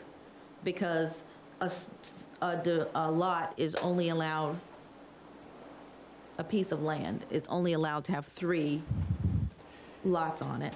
I would never say never, but it would be more difficult for the same set of circumstances to arise because the road is going to be internal to the subdivision rather than, as was done in the Wake County approvals, the road is placed at the edge of the subdivision, which essentially just begs for future problems. So strangers to the subdivision are those who are impacted by the road, rather than a bunch of homeowners who buy with a private dirt road so that the dirt road is their frontage, not their backyards. Yeah, if you, you ever been to anybody been to Crooked Creek? Yeah. I mean, if you go to Crooked Creek, You got to go way back in there before you actually get to the subdivision. You go in, you take a sharp right, and all the subdivisions back in there. But it's a long road from where the subdivision is to where Burlington Mills, is it Burlington Mills or is it Burlington Mills? It's a long dirt road from the subdivision to Burlington Mills that's right up to these people's backyards. And it's like And that dirt road leads right onto Burlington. right on Burlington Mills. And it's like a little speedway in there because it's straight as an arrow. I mean, it's right down the property lines. It's just as straight as you can go. And it's like a little racetrack to get to the subdivision. If it was moved over to the middle of that lot, it wouldn't have a problem. But because they put it right on that property line, And see, now, I'm from Pittsburgh, and my family had a lot that all of this would kind of engage. So the family lot was a big driveway up a hill, off of a road, kind of like Rogers Road. And originally, you went up the hill and it was all gravel. And there was the first house, you kept going up, the second house, and then the third house was at the top. A number of years ago, it was still considered a private drive, but for EMS and purposes, it had to be paved just for EMS, or for fire, police, emergency services to be able to access all three of the houses. There's nothing, there's no statute anywhere within Wake County, Rolesville, that you, because I'm just trying to picture in my head how this would look and how it would work. And honestly, I think looking at it from an EMS standpoint too, that it should be a paved driveway or a paved roadway with which it can be accessed without impediment or harm to any kind of vehicles in an emergency situation. Because that's what ended up happening in Swickley, where my family lives. And it makes sense. yeah. I think that, if I may add, the 500 feet from the regularly maintained road is kind of a key provision. A lot of the cul-de-sac standards are like 500 feet, so if the fire trucks can't get into the cul-de-sac, they can still get their hoses to the extent of the development. I don't know if that was part of Dave's consideration when he drafted that standard, but that is something that you see in a lot of codes for cul-de-sac standards. I think if we do option one, if you go back to option one, I think it should be something, Dave, maybe you work on it, that you can't have this private road adjacent to another private lot like over at Crooked Creek. It can't be backed up to other lots. You know, it has to be as you said, you know, it has to be in bound, certain feet in bound into that property, you know. A and B should cover that now. At least that was the intent. If there's a loophole that someone sees here, please point it out, and I will jump on it. But essentially, it's internal and shouldn't be less than 50 feet from any edge.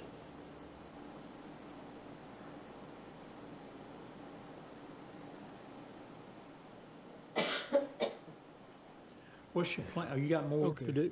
Nope, that's it. So, I mean, if there are other ideas, we can entertain those as well. But if there is a general consensus as to a future text amendment, we can prepare that and bring that forward on another night. Yeah, I think.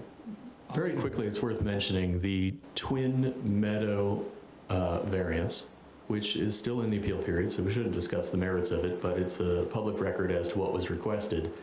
That would not satisfy, that would not be satisfied by this. The subdivision is at the edge because the road already exists, so it is at the edge. And secondly, it is not entirely contained within the subdivision. This is what you might call a landlocked situation where the road goes beyond a number of lots, maybe 3 or 5 on both sides of the road that were strangers to the effort. So this would not have fixed a request by someone like Twin Meadows. So they would still have to go ask for a variance. They would need to request a variance, or what the town would suggest is they should be improving the access prior to requesting additional density on their lot. All of these are situations where there is already a viable use on the land, and the applicant is seeking to make a higher and better use of the land, which is like every application you see in land use. It has to go to the planning board. We'll have to go to planning board, yep, before it comes back. Maybe that's the next step. I think it's a couple of suggestions I've heard the board make, make sure there's no loopholes on the Crooked Creek type back up to the thing.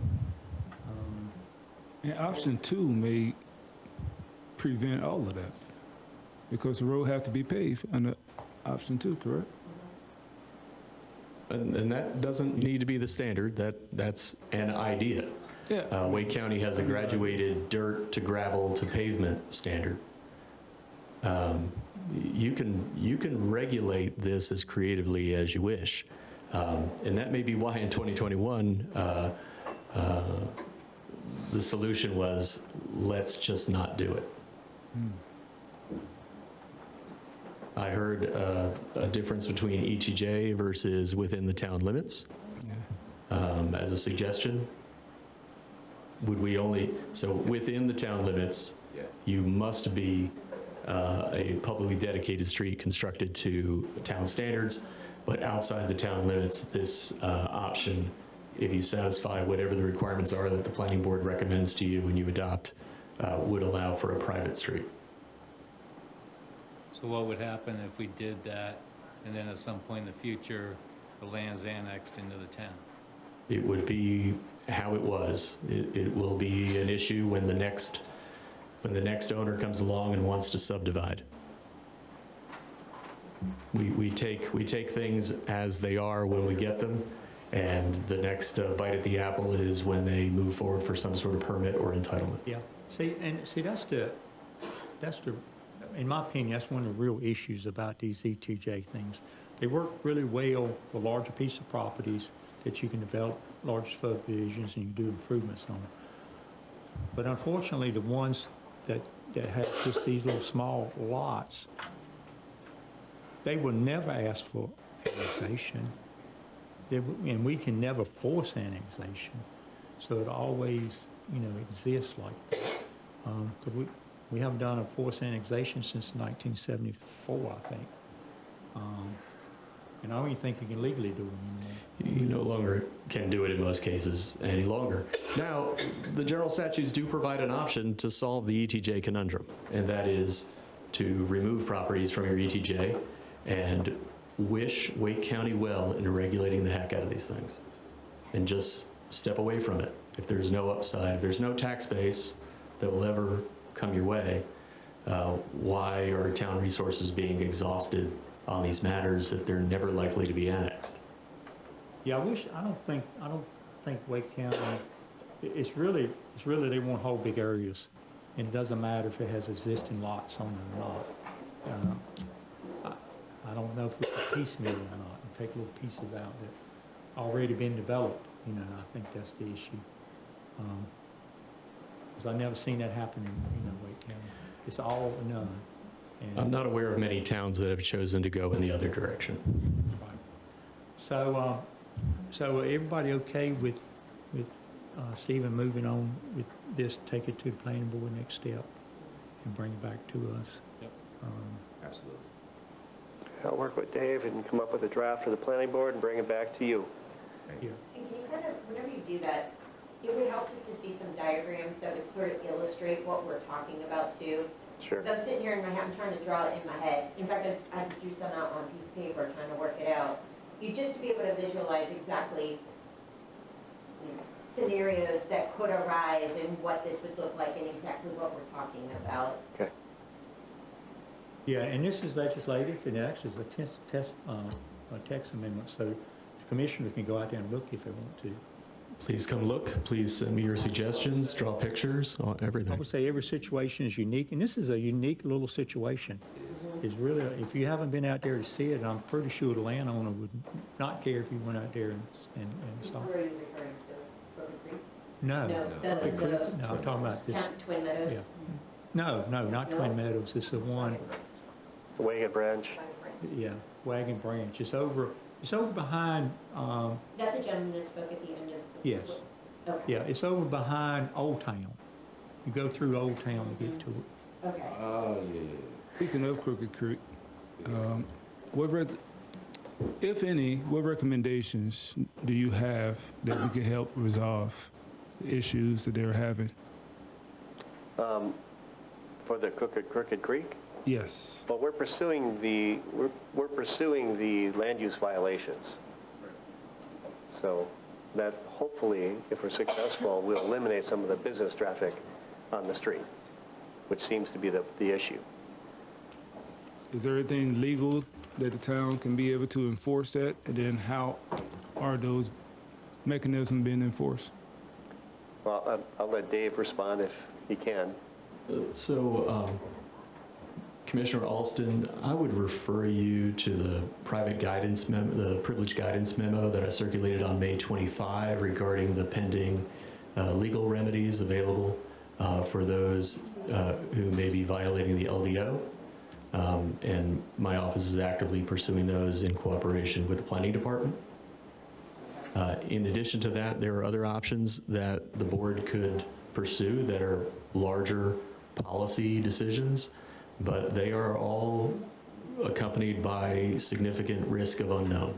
We would be pushing the authority of the town beyond what other communities have thought was available. But at the end of the day, I can certainly recommend those as possibilities. And if we were ever challenged as to our authority, we would defend it zealously. Yeah. And Dave, I appreciate that. I ask you to do an update to the board next meeting, if you would, kind of what you can bring. And I want that public, so everybody knows it. So we'll do a... Now, anything you share publicly, next meeting. We can have a public discussion about the ordinances that might be adopted or the public actions that might be taken. There are other options available that would be appropriate only for closed session. Gotcha. Yeah. I want to make sure we at least communicate what publicly we can communicate. Thank you. Thank you, Stephen. Okay. Thanks, Dave. And we're gonna move on. How long would you need for the fence height? I'm sorry? The next item is continuation legislative hearing on TA 2604 fence height. How long should this take? Yeah. I would think it shouldn't be very long because we discussed it Yeah. already once. And we've already had a public hearing and closed the public hearing on that one. So it's a matter of you bringing back the items that the board was That's right. interested in last time. Yes. So if we can focus on that, it'd be Sure. great. All right. Just for the people who weren't in attendance, I'll give a real quick. This was a proposed text amendment brought to town's attention, dealing with subdivisions that are abutting a higher use, such as a commercial or other type of use, where the current 6-foot high fence is not appropriate. It's not enough fencing for some folks. So they're proposing a taller fence standard at the edges of subdivisions, neighborhood residential subdivisions that abut a higher land use. Here the proposal is for an 8-foot high fence on the perimeter of those zones. Council asked what some other towns were doing. Zebulon has a residential 6-foot high standard. Commercial can go up to 8 feet. Industrial can go up to 10 feet with some semi-opaque portion of the fence. Lewisburg only allows a 6-foot high fence. Rocky Mount allows 6.5 feet on the side and the rear. Wake Forest, same, 6 foot on the side and rear. Raleigh allows 6.5 adjacent to a street. Semi-opaque over 4 feet. And then they allow 8 feet in the side and rear. And then Durham allows up to 8 feet in the side or rear. I really couldn't find any other towns that varied from the 6-foot standard. I'm sure they exist, but I just couldn't find them. But those are your immediate neighbors and the big ones in the region. In this exhibit, the blue line on the map shows the edges of residential, but adjacent to higher use. So that these are the areas, along that line are the areas that potentially could utilize a higher fence. Not to say they would, they may have a HOA that prohibits it. They may choose not to have a taller fence, but they would have, in theory, the right by town ordinance to have an 8-foot fence if this ordinance is passed. Okay? So it's not everywhere, it's just on those edges.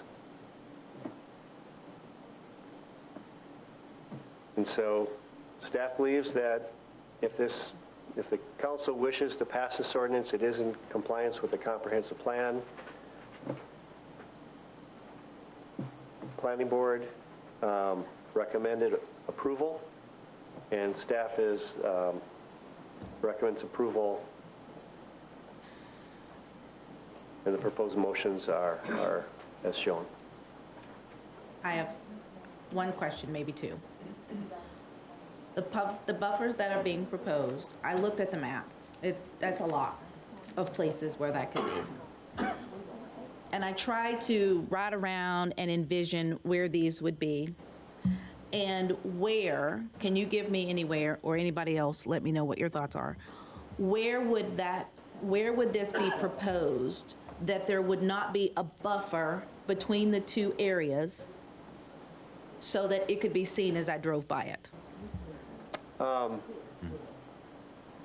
don't think I can personally give you an example of developments that don't have an existing buffer where this could be applicable, except for the one lot where this was basically a complaint-driven text amendment was adjacent to the manufactured home park and is it the Granite Falls neighborhood? Mm-hmm.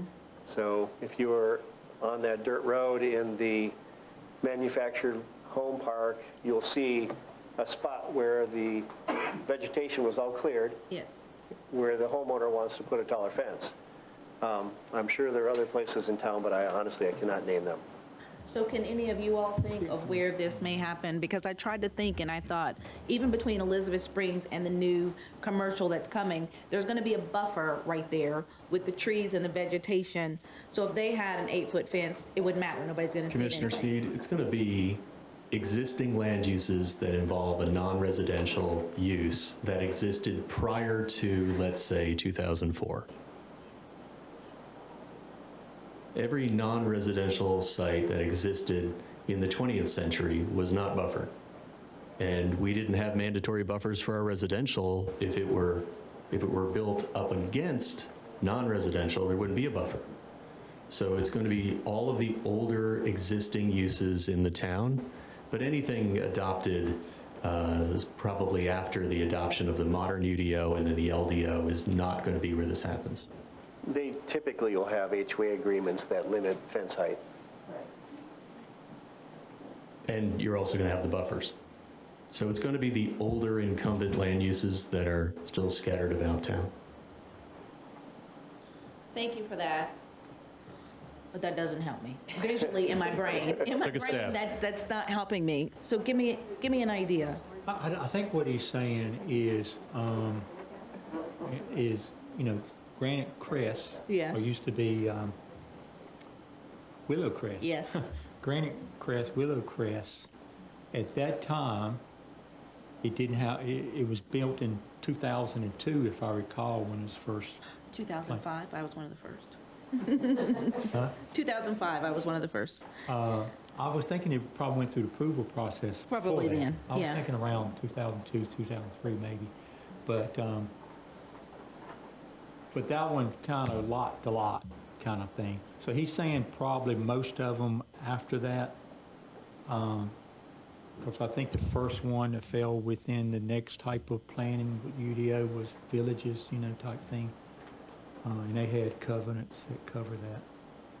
Meaning that they have the buffers in place.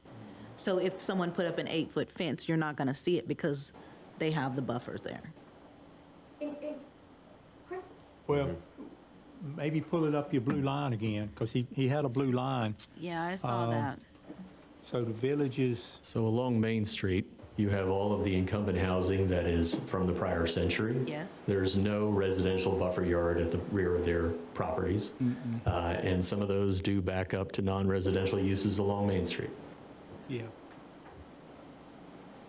It's going to be those sort of circumstances. This is not, we're not addressing a growing problem with new development that requires 8-foot fences. This is remediating existing issues for things like residential versus non-residential, residential single-family detached against mobile home park, these sort of things. Like maybe Old Town and the, I think it's the car repair or the Headstone Company. But that might be an example. But those fences are not going to be that visible while I'm driving down the street to see them. No, it'd be behind you. So nowhere that I could think of. Right. Can you all think of anywhere that if I'm driving down the street and I'm going to be like, oh my God, that looks crazy? Not that it would look crazy, but I'm just saying that would be odd. No, I mean, because it would only be in the rear of the Right. home. So therefore, It's not we're going not to. really going to see it. Yeah. Because they can't do it, if it's front facing to the road, Right. there's nothing abutting it where it would warrant the need for an 8-foot tolerance. And also, Right. These homes were built, or so 20 years ago, right? Yeah. So, And so I see the need. I see the need because of, what has happened, but also because it helps with the noise and all of that, as was pointed out to me. So I do understand that. And if it's not visible and it's not within the eye, in my view, as we're riding down the streets, for someone to be like, well, what's different here? You know how something could be very different, one thing could be a little off. So then I don't see I mean, it could be a side. a problem with it. A side wall, but again, as you're driving down the road, Yeah, it's you not wanna see it. obscuring Yeah. your eyesight of like the home or anything else around it. Yeah. Okay. Thank you. Jazz, you just said something. This is only in the rear? It is only, I was just Yeah, going to so get to that. we want to be Only on the rear, clear. not on the side. Right, yeah. Yeah, so we want to make So sure. I'm just going to go back to that text, but Yeah. yeah, you got it. Yeah, and plus they have to worry about their HOA, so. yeah. Okay. And that's where like a lot of this is kind of moot, right? Because the HOAs aren't going to allow it. But to what Ronnie and Stephen are saying, it's basically to take care of older existing issues. Yeah. And if it's confined to the rear of the house, Yeah. Should be okay. Should be okay.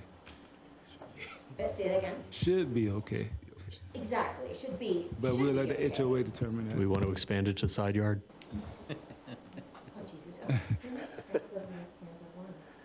I just know that it's going to come back, and you'll get a request for side yard against a non-residential use. So if there is no impact, Oh, wow. just add it.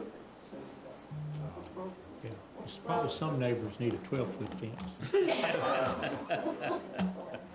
Well, we do, and remember, we do have the variance process. And so that is a site-by-site injustice consideration that is peculiar to the geography of that particular property. So. Okay, anything else, Steve? Thank you. Nothing else. I think where we're at, we had the public hearing last time. I don't recall anybody spoke at the public hearing about the fence issue. So, public hearing was closed. You asked Stephen to come back with some of these comparisons to other neighborhoods. I think you've seen that. So now I'll call the question to make a decision.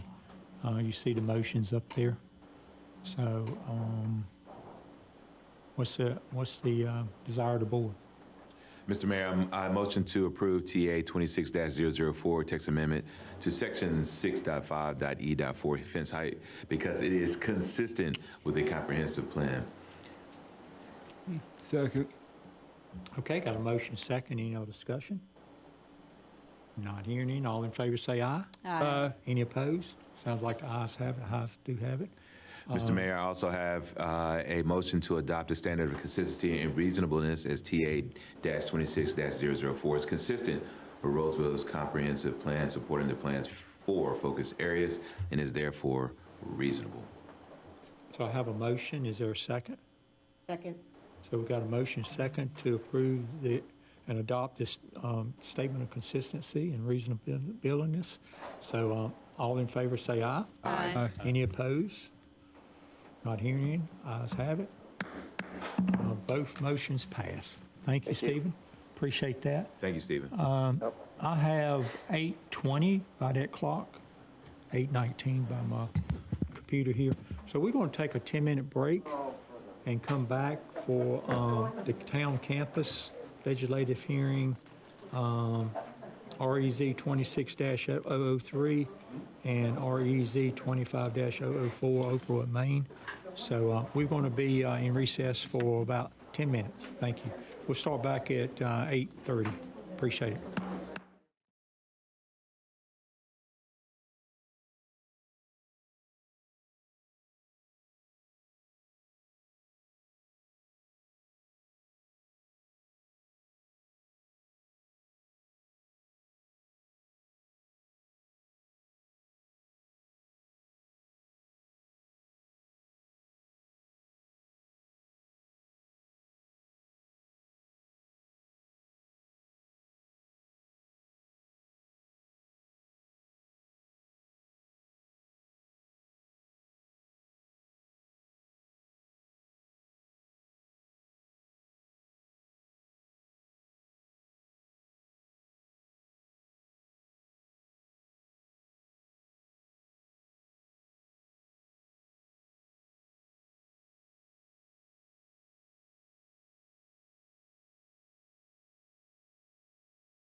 we'll call the meeting back to order.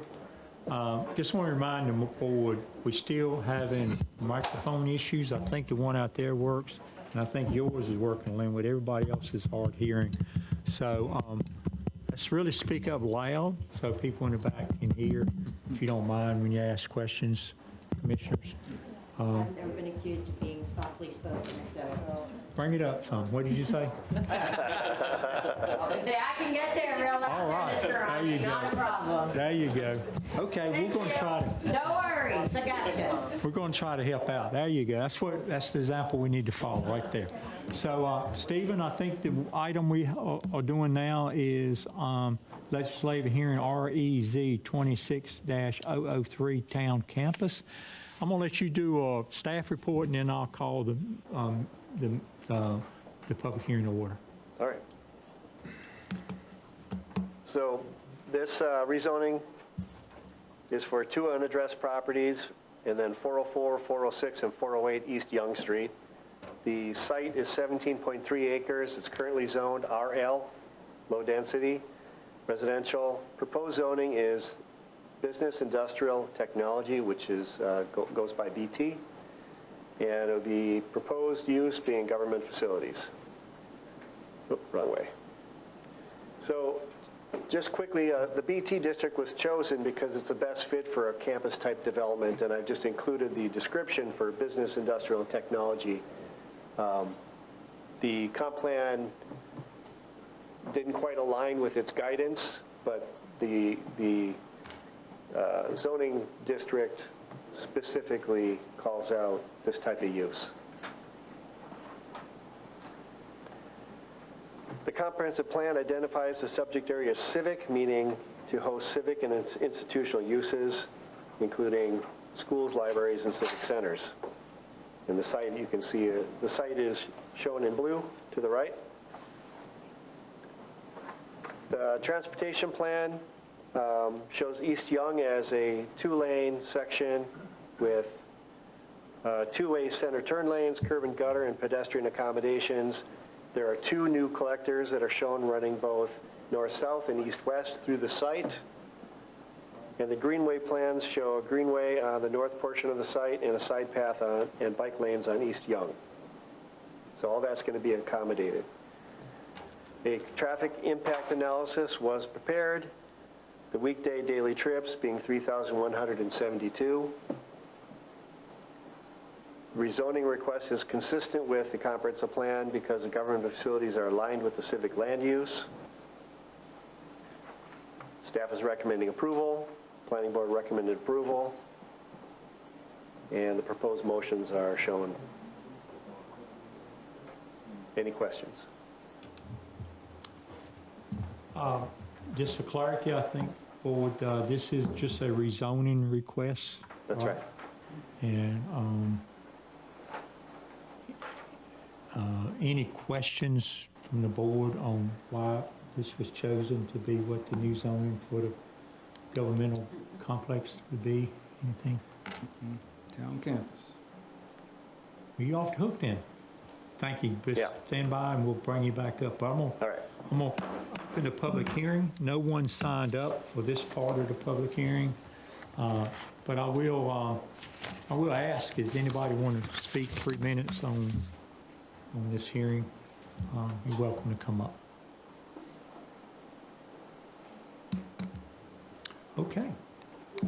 Okay, Ms. Young, how you doing? All right. You probably live closer than anybody to it. Right. Is there any plans of the start date and when that will be?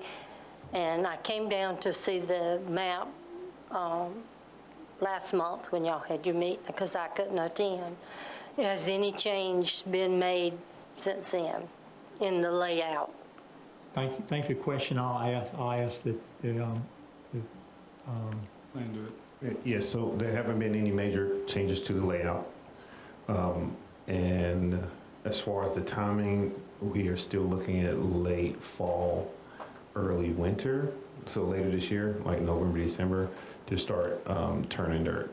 We do have one potential limiting thing within like the process.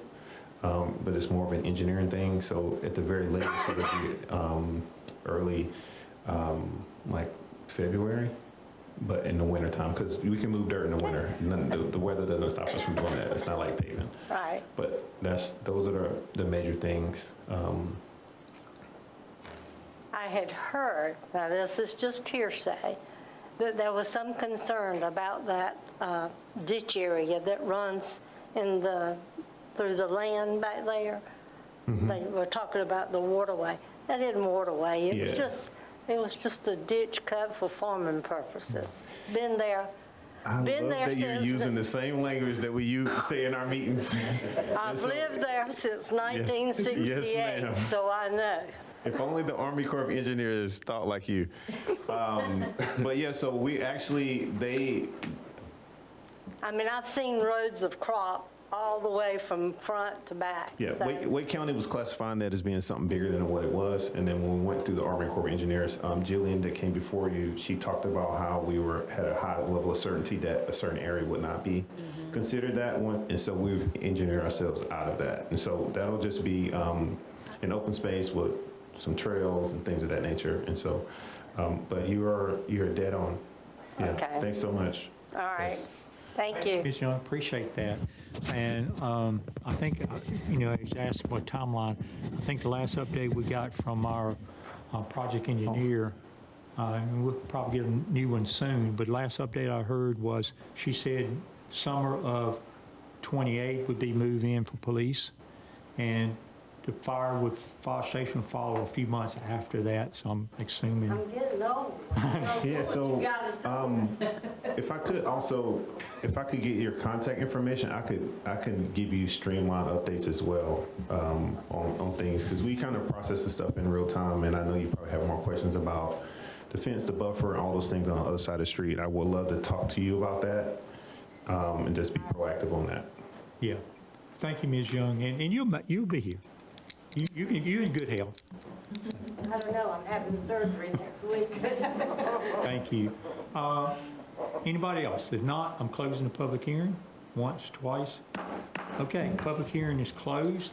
Now, board, if you have any additional questions for staff, you may ask that. If not, Stephen, any closing comments? I see you have the motion up there. It's one motion. So any comments on that at all? No? Okay. I think it's self-explanatory, board. If there's no other discussion, I'll hear a motion. Mr. Mayor, I'd like to do a motion. I'd like to propose a motion to approve zoning map amendment request, REZ-26-003, town campus site based on its consistency with Rolesville's comprehensive plan. Okay, we have a motion to approve zoning map amendment REZ 26-003. Is there a second? Second. There is a second. Any further discussion? Not hearing any. All in favor say aye. Aye. Any opposed? Ayes have it, so motion approved. Thank you, board. Appreciate that. Hope you guys can hear us a little bit better back there. Thanks. If we get too low, just raise your hand and let us know, because I'm sorry we're having kind of technical issues tonight, but next item is legislative hearing REZ 25-0004 Opal on Main. Stephen, I think this is yours. As before, I'll allow you to do your staff report. Is the applicant has a presentation, anything they want to do? The applicant has the presentation, and I believe they have their transportation consultant here tonight, so they can answer any questions. Okay, so unless there's opposition, I'll let you do the staff report. We'll let them do the presentation, and then I'll open the public hearing for comments. Sure. So take it off. All right, so just for those who weren't here last month when this was presented before the board and then continued, this is for property at the corner of... Excuse me. Thank you for reminding me, Michael. One thing that has been, Michael brought it out of attention. He does have a client. There's a conflict here. He's requesting the board to excuse him from this proceeding for a conflict of interest. Does the board have any reluctance in doing that? No. No reluctance. Thank you, Michael. Appreciate you bringing it to our attention. Sorry, I forgot about that, so thank you. So continue. Okay. You would? So this property sits at the, I guess, the northwest corner of Young and Main. Current zoning is residential low district, RL, sorry, low density. The proposed zoning is RHCZ, which is residential high conditional zoning. The proposed use is going to be 2 single-family detached dwellings and attached housing, 62 of them. The applicant is proposing the following conditions. So substantial conformance with the site plan, which I just shown. I can go back to if we want to look at it. Development of a maximum of 62 single-family attached dwellings and 2 detached dwellings. The stormwater control measure to include trails, plantings, and historic plaque. Townhome plantings, commitments installed prior to certificates of occupancy, and a 30-foot wide buffer with a type 3 planting adjacent to the Little House Museum. Architectural commitments for certain materials, townhouse building size and square footage, and then lastly, conditions restricting residential dwelling units, rental of residential dwelling units in the HOA covenants. So the issue with this one, from a staff perspective, is the comprehensive plan shows this area as community center and mixed residential community, which includes single-family housing and commercial development. And they're proposing solely a residential development. So the comp plan is guiding this site for these 2 different guidances, both with a commercial component, and the applicant is showing none. Can you go back one, please? Yeah. So the purple is commercial center, which is entirely a commercial use, and then the tan color is a mixed residential community, which assumes some commercial component. Now, I was trying to really conceptualize what a commercial center was. Like, I got the definition, but I kind of need something visual. Is there anything you can ask? Well, I would say it could be something like cobblestone. I mean, it could something with multiple tenants, a small strip center, something to that effect. But does commercial center lend itself to mixed use as far as business and residential? Well, if you look at the tan area, that's called a single family and a Yeah, the commercial. mixed residential community. Yeah. But for the purple part, the commercial center, does that have indications there for For a true mixed use, vertical Correct. mixed use? I don't believe so. No, it's primarily just commercial, correct? Yeah. That's what I was curious about. Thank you. Thank you for that, Larry. Move on. The comprehensive transportation plan identifies essentially the Main Street improvements, a 2-lane divided section with curb and gutter and pedestrian accommodations. Young Street being a 2-lane divided with left turn lanes, curb and gutter, and pedestrian accommodations. The greenway and bike plans show continuation of sidewalk and bike path. The traffic impact analysis was conducted. Weekday daily trips would be 485. The TIA did envision the Main Street improvements, so they're basically done. And improvements are recommended for Young Street.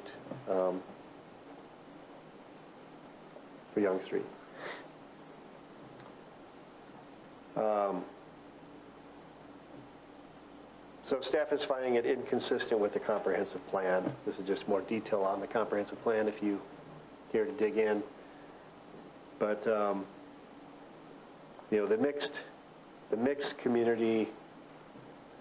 residential community land use is calling for non-residential at key intersections, although that small piece of land that's guided for it isn't at an intersection, but the greater site is essentially near Young and Main. Is it not front street facing as well? Enter? Right, is it On the Main Street? Yes. Well, yeah. Yeah. Yep. Kind of like a horseshoe, so it's Main and then Gilman, a little bit further down. Yep. But for the practicality of it, you know, the small bit of tan land by itself doesn't make a good commercial site. But when combined with the commercial center, it's a larger potential commercial site. Well, exactly, we're talking commercial, but this has nothing to do with commercial in this particular. That's right. Okay, and do you have? So, planning board recommended approval, but staff is recommending denial because it does not follow the comp plan. I'm curious as to why, knowing that it's inconsistent with the entire comp plan, why would the planning board, I mean, granted it was a 3-2 vote, but why would they recommend this? I believe it was in respect to it being a thoughtful design. Yeah, I mean, that's I think what it was. I think it's a good residential design for a residential, and they did not really, I believe they didn't take the comp plan into as much regard as maybe they should have. They did not. At all? Well, so do they have to, I guess question, Dave, do they have to find consistency with it? No, they make a recommendation considering the comprehensive plan. That's not a regulatory document. So their written report to the board, which should be in your package, should note if they found it inconsistent, if the majority voted to recommend approval, they would have necessarily have found it to be inconsistent but reasonable because, and then fill in the blank. And that's the same guidance that we provide to the board when they go that way. Yeah, we'll get to the motion in a minute. So, that was done. And so because of the inconsistency with the comp plan, staff is recommending denial. And suggested motions are as shown on the slide. Clarification, staff always makes its recommendation based upon consistency with the plan. Okay, so we go back to one. Staff cannot staff. recommend Okay. approval for inconsistent matters. Okay, I That's confused an that. appointed or elected board kind of choice. Yeah. It's my understanding, though, that if a board member votes to approve, they have to find it consistent and explain the reasons they find it consistent. Is that true? You can either explain the reasons it's consistent, or if you want to approve something that is inconsistent, you have to explain why that's a reasonable decision. But the comprehensive plan is not a regulatory document. The board is not forced to follow it. When you choose not to follow it, however, the comprehensive plan is deemed automatically amended. Yeah. It sure does. It's in the message that the Kenny. comp plan. Do you have any questions for me? Is that it? That's it.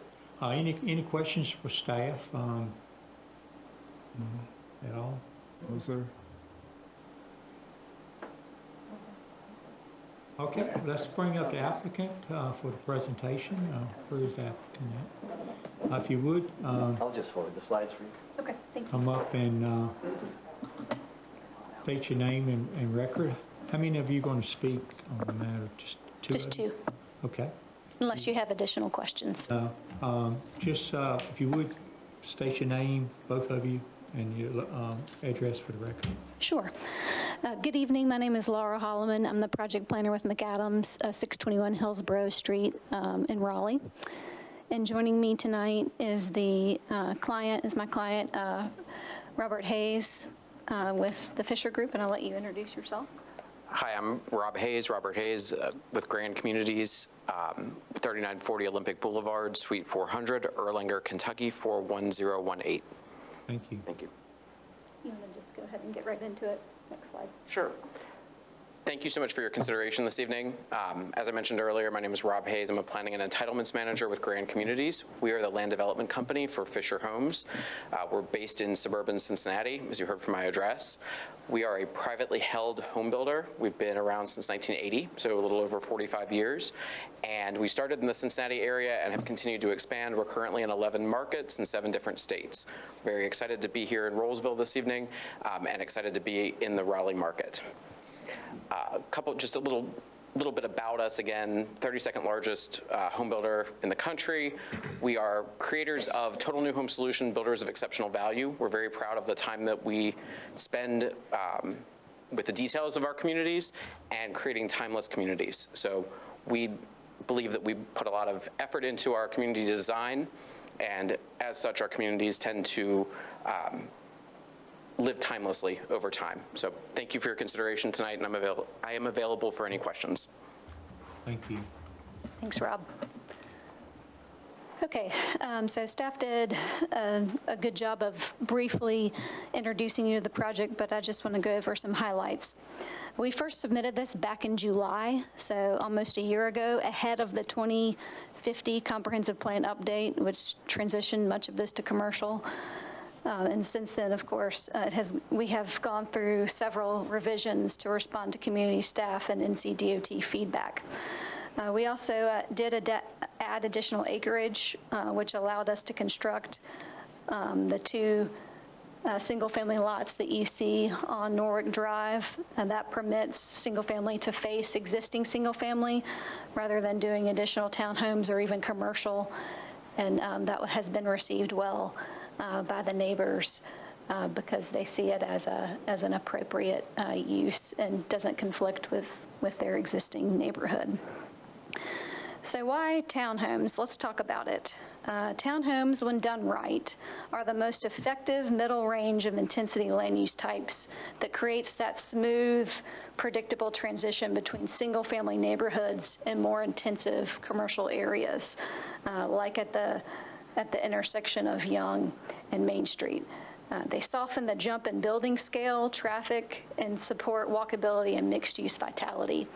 In this instance, the townhomes will be two-story as well as the single-family, so they're creating that appropriate scale adjacent to the existing Terrell Plantation neighborhood. We've also worked with staff to create pedestrian-friendly streetscapes. So along West Young and North Main, they'll be rear-loaded, which means the front doors will face West Young Street. You won't be in Main Street. You won't be looking at the backs of townhomes. They'll have front doors and sidewalks directly out to the sidewalk to create that nice pedestrian streetscape atmosphere. No individual driveways will be on West Young or North Main Street.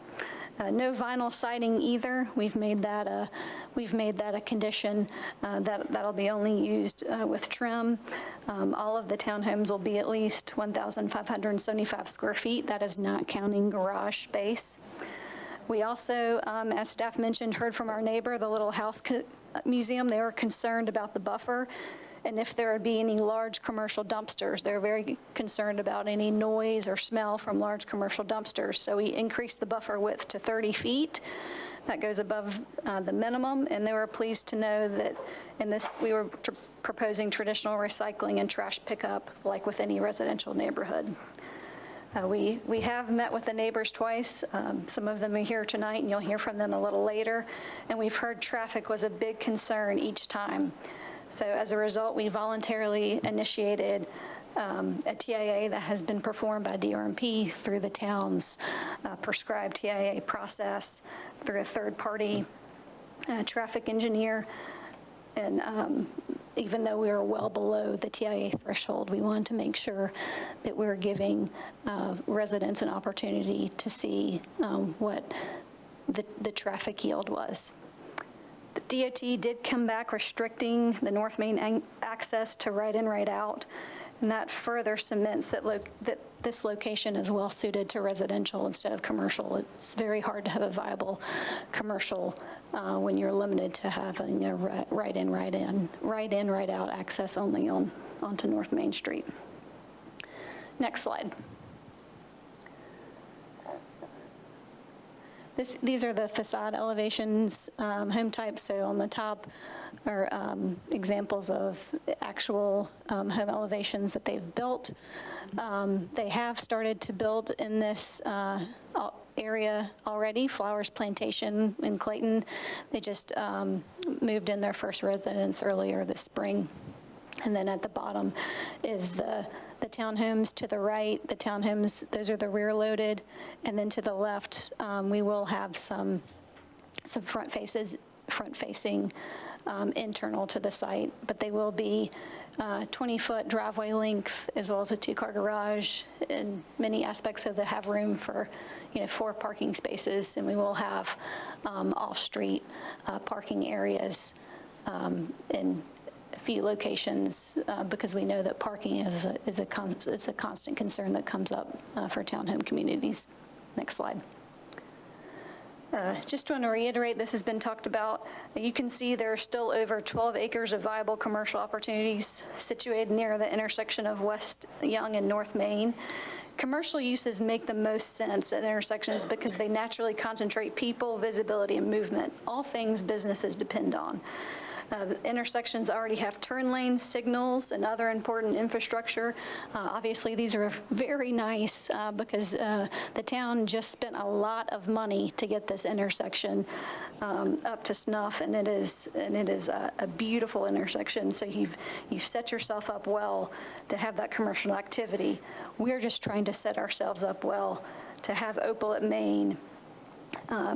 This allows commercial activity to stay on the edge of lower density neighborhoods rather than bleed into residential blocks. Norwalk has to be extended out to West Young. That's a reality that the neighbors aren't necessarily excited about, but they understand. And so we had a lot of conversations about that, about how to make sure that that's a nice residential look and feel. We talked about having driveways along that to create a nice traffic calming.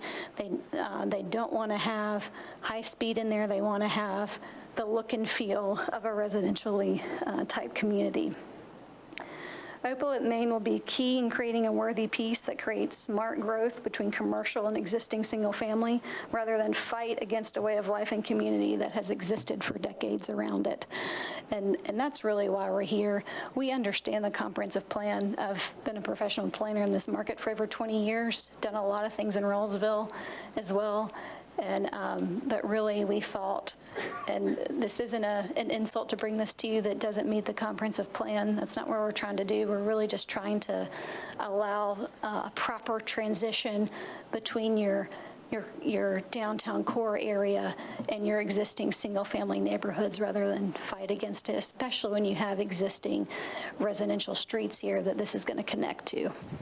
So with that, I'm happy to answer any questions, and just want to, the last slide, we did run a traffic impact with, you'll see our single family homes, and this just shows the single family homes of 2 units and 62 units, and then based on the project size, we just estimated about 35,000 square feet of general retail in that one-story strip center that Stephen just talked about.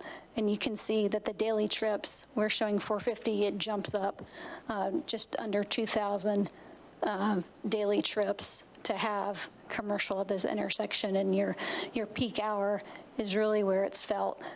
This is near a school. You've got already peak hour concerns that we've heard about consistently with the neighbors throughout this process. And then you can just see the peak hour of general retail at 231 versus 36. That's a tremendous increase for an area that's already dealing with a lot of peak hour traffic. So with that, I'll answer any questions and let you go on with the public hearing. Okay, I'll start it off. Thank you. Our comp plan, simply put, we put a lot of work into it, and the board, please assist me with this if I'm incorrect. But every project that we have seen, we have been pushing for commercial. I look at this several times, I do not see it. Where is the commercial piece, and why wasn't that even presented? And then our staff backs it up with it's being inconsistent because they know the vision that we have for our 2050 comp plan. I'm not sure what the public comments are about to say, but I know after reviewing this, I know what I'm going to say. And I'm not sure what my fellow board members and what questions they have, but I see a vision that we have, and I see you're not aligning with it. I only see only residential. We need commercial, tax base. I think you heard the mayor even state in how we are like 91%, 92%. We're trying to even get that down to build a vital downtown. So Opal and Main is already zoned for commercial. It needs to kind of stay that way. This is my thoughts. Well, not my thoughts, but it's the vision thoughts. This is what the vision states. You have a question in there? No, more of a comment of stating, restating our 2050 comp plan and the vision. I do have a question. I have a question too. Ladies first. The 35,000 square feet of general residential, is that based on the amount of land that's there and the size of building that would be able to be put there? Yes. Okay. Because I am struggling with the traffic impact analysis, I just, that's a sizable jump from the daily trips of 450 to 1,906 for general retail. So first and foremost, I need to know what general retail is, right? And how that could be, I mean, that's almost a 700% jump. So it doesn't even, logically, it's not connected for me. So please, educate me. We prepared for that. Yeah. Hello, my name is Caroline Sheaves. I am a licensed professional engineer in the state of North Carolina, and I am the DRMP is the company that I work for, and we are on call with the town of Rolesville to conduct the traffic studies. As was mentioned, we are a third party to this, so although McAdams ultimately ends up paying our fees to the town, they didn't have a choice in who they got to use for the traffic study. Let me clarify. Sure. What you just said. Is she our attorney? No. No, that's Matt Beach. Well, yes, we share the on-call with Stantec. So it's either Stantec or DRMP who conducts the traffic studies. So she representing us? Yes. As a traffic engineer? Yes. This was not a required TIA by the town, so it didn't follow the normal process, but based upon the description that you just received, the developer went through the process that we would have required if it were required. So she actually was hired by them? Technically, yes. Hired by them from our list of 2, and yes. Yeah. Thank you. Yes, but so you have questions regarding the trip generation and the discrepancies between? Yeah, it's just a sizable jump, and I'd like to know specifically what is general retail. Sure. How that, those numbers came into play. It's just such a large. Yeah. So we use the ITE manual, which is the Institute of Transportation Engineers, have a trip generation manual that is, we are currently on the 12th edition, which was released last year. So these numbers are as accurate as they can be at the moment. And this data is, it's internationally sourced, and mostly it's United States, but Canada is some bits of the data. And it is just a universal tool that we use in order to estimate traffic and trip generation.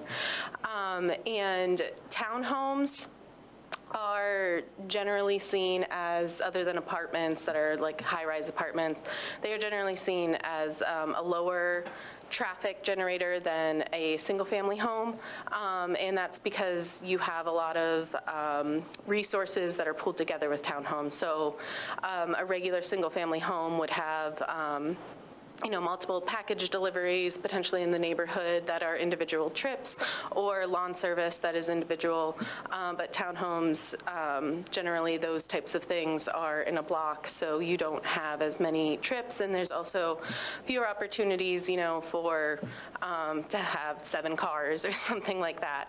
So just generally there's fewer people living there. So there are fewer trips associated with townhomes compared to single family. I know everyone always likes to do the math of how many people live in a home and how many trips they take. But so just wanted to clarify that these numbers are also updated with data points post-COVID, so it also includes people working from home. And the most recent manual was scrubbed from data points that were relatively old. You know, there were some data points in the 1980s that they scrubbed out, so it is as accurate as can be.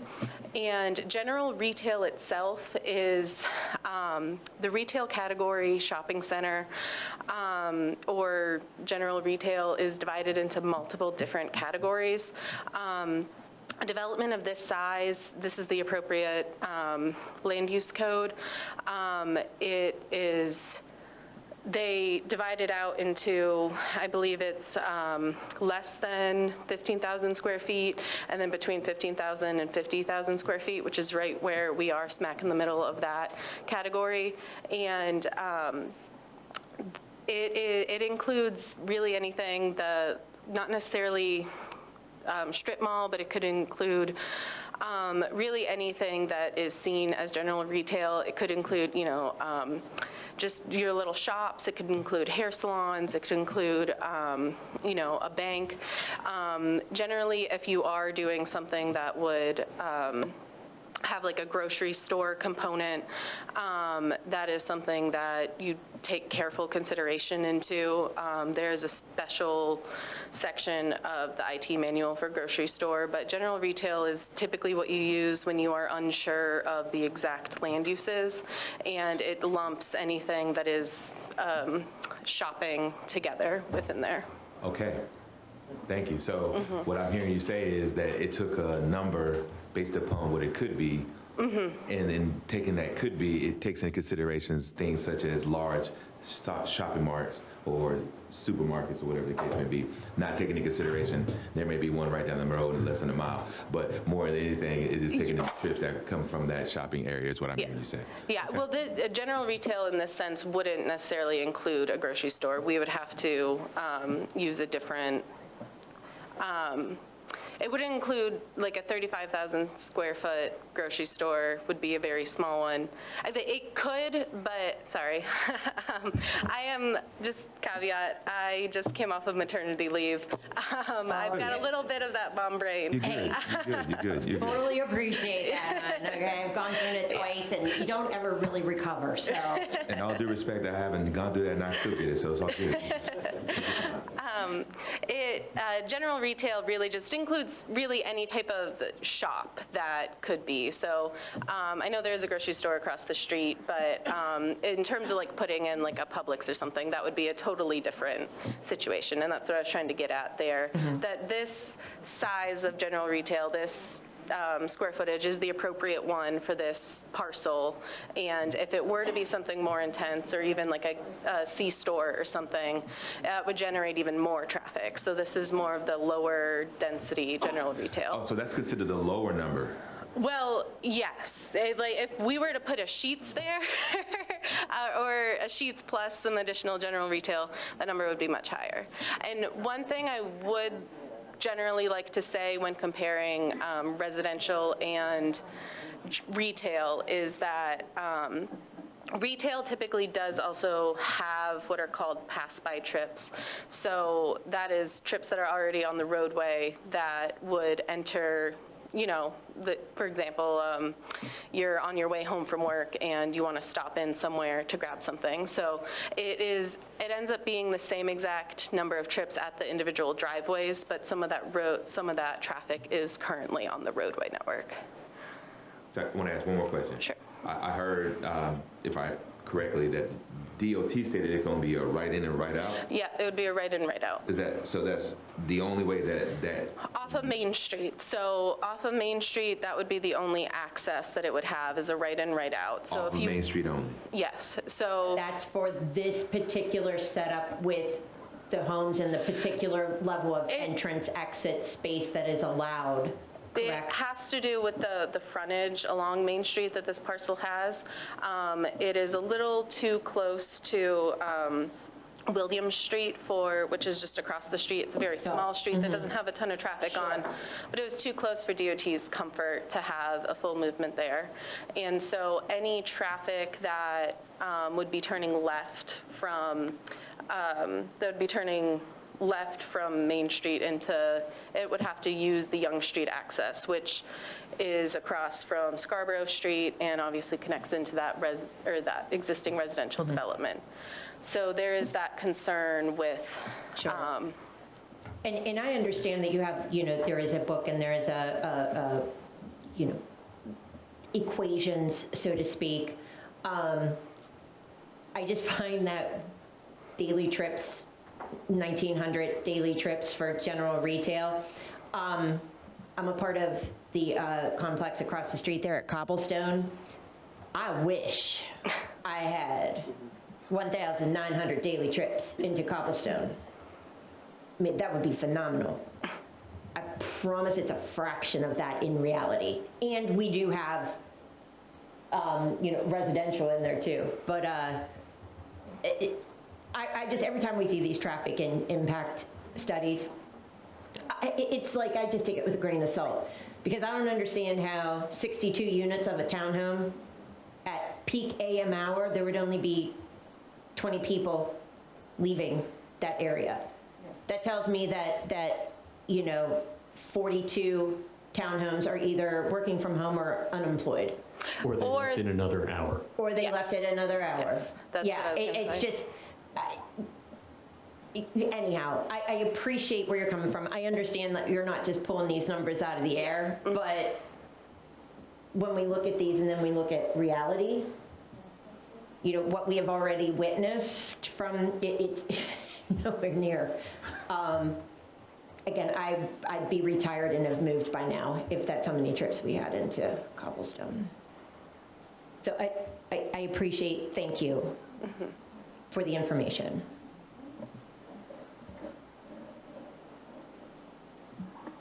Thank you. Yep, does anyone else have any questions? No?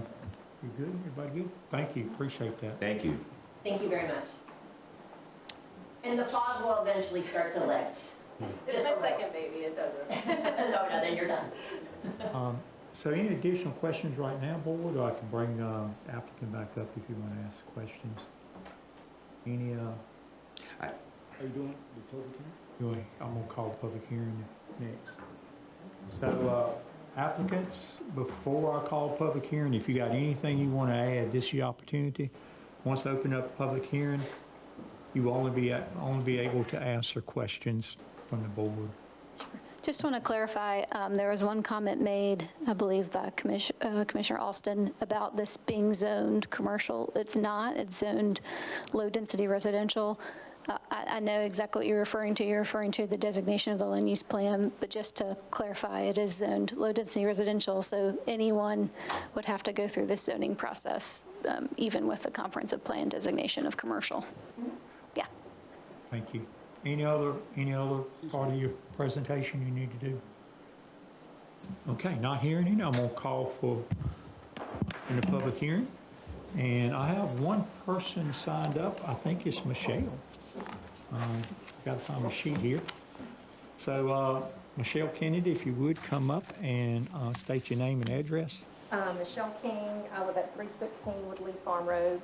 No, the microphone. Oh, sorry. And yeah, so are you speaking on behalf of everybody? Pretty much. Maybe. Okay. I've kind of changed what I was going to say a few times just by actually listening to what's been kind of going on here. And what she just came up to state, I was going to actually say that myself, that right now it's zoned residential low, which was what it was. And when they first started this process, and when the other townhome before them that was denied started the process, your future development map, that overlaying zone was to be changed to residential medium in the old one. So that, when I did my first research was September of 2025, prior to you changing this future land use map that you're referring to now, requiring commercial all the way up Young Street. And if you look at the map that they showed, you can see our development on that map. And what you're saying is you want commercial going all the way up to where the entrance of our neighborhood is. And I'm not really sure why or how that makes any sense for us, which is a low-density residential area. I mean, we would never want a business overhanging our homes. I mean, that's just not a good plan for me or for what our neighborhood is looking for.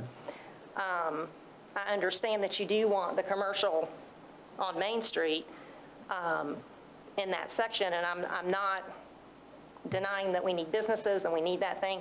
I just think that the overall plan to connect them to low-density residential that we're here, and we've been here since 2006. I mean, we're an older neighborhood. And so when we came, I understand that the town changes and the plans change and growth, and I'm not opposed to developing this property. There you go. That actually abuts to our neighborhood. In the beginning, I was totally opposed because it was going to be high density, which technically their zoning is high density, conditional. They're 62 or 64. I've heard both just tonight, that they're 62 or 64. So it's still going to be in the 60s, which if you look at what medium density is supposed to be and what high density is supposed to be, medium density is, I think, 5 homes per unit if it's townhomes. High density is 9. So what they've come to us with is kind of in the middle, 6.4, which they'll end up getting 14 more townhomes if it's passed than they would if it was medium density, which was what the beginning was in the old map. I'm just going to ask for some grace here since I'm the only one talking. And I'm last. This is the last thing here tonight. Are you the only one going to speak? If you're the only one, everybody agree? Okay. Are y'all hearing what I'm saying? So if you're the only one to speak, I'll allow you to speak on Okay, I appreciate that. So I guess what I'm getting my point is they're trying to meet what the original plan was, which that overlaying plan was medium density there. And they've come pretty close to that. And much more agreeable than having a commercial space, because where their retention pond is, you're wanting commercial space all the way up there, and that's where the entrance to our neighborhood is. And to me, having that as a commercial space behind all the houses in our neighborhood is just not, it's not feasible. It's not good for us. And when the road comes in, you can see where they have the 2 single-family homes, which are going to fall into what we have there existing. Even the facade that they showed is consistent with some of the homes in our neighborhood. So I realize that you just changed this plan in October, but I just really think that you should consider what we, the residents that are here, we're paying taxes, and we've been paying taxes, and we're paying more taxes now than we've ever paid before. I mean, we're already in it. So I would just hope that you would take what our concerns are into consideration. Traffic, is it a concern? Absolutely. You take your life into your own hands a lot of times trying to come out of the neighborhood. I get that. But you have to also understand of what you've already approved in the town of Rolesville. You've got cobblestone apartments. You've got all the different townhomes. You've got over 2,000 townhomes in the town of Rolesville already. You've approved more apartments down the street across Burlington Mills. You've already approved, so right here on Main Street, Perry and Main Street, there's going to be a shopping center there and some townhomes behind there. There's going to be traffic. You've already allowed for that. You haven't broke ground yet, but it's going to happen. So you can't, I feel like you're concentrating a lot on traffic for this, but do we even consider the traffic that have already approved in bigger approvals than what is being asked for here? So anything else? And that's all. I'm gonna stop at that. Thank you, Michelle. Appreciate that. Okay, that's all I had signed up to speak. So does anybody else want to speak? If not, I'm going to close the public hearing. Board, you certainly can ask the applicants or anybody really any questions you want to ask. doing this deliberation. Yeah, I do want to know, like, why was there no consideration of any commercial, knowing our situation, right? Like, I hear you, and I know, like, I don't want to pay taxes. I've been in this community since 1984. My dad's been a pastor here for a while. I know what the growth of the community has gone through. I know the taxes we pay. I understand, but what I don't understand is, if you know we are trying to formulate a plan to help our citizens decrease their taxes through businesses, there is no business consideration here at all. I mean, not even a McDonald's. Well, not a McDonald's. But I mean, there's like no commercial entity here. So I'm just trying to help me, help us, help you, right? Because at this point, it's not. And for it to make sense, because this is one of the things that I didn't understand until I started really looking at it and running for the board. I've been a resident since 2014. Rolesville is in this crazy unique situation that we are 91 to 92% residential.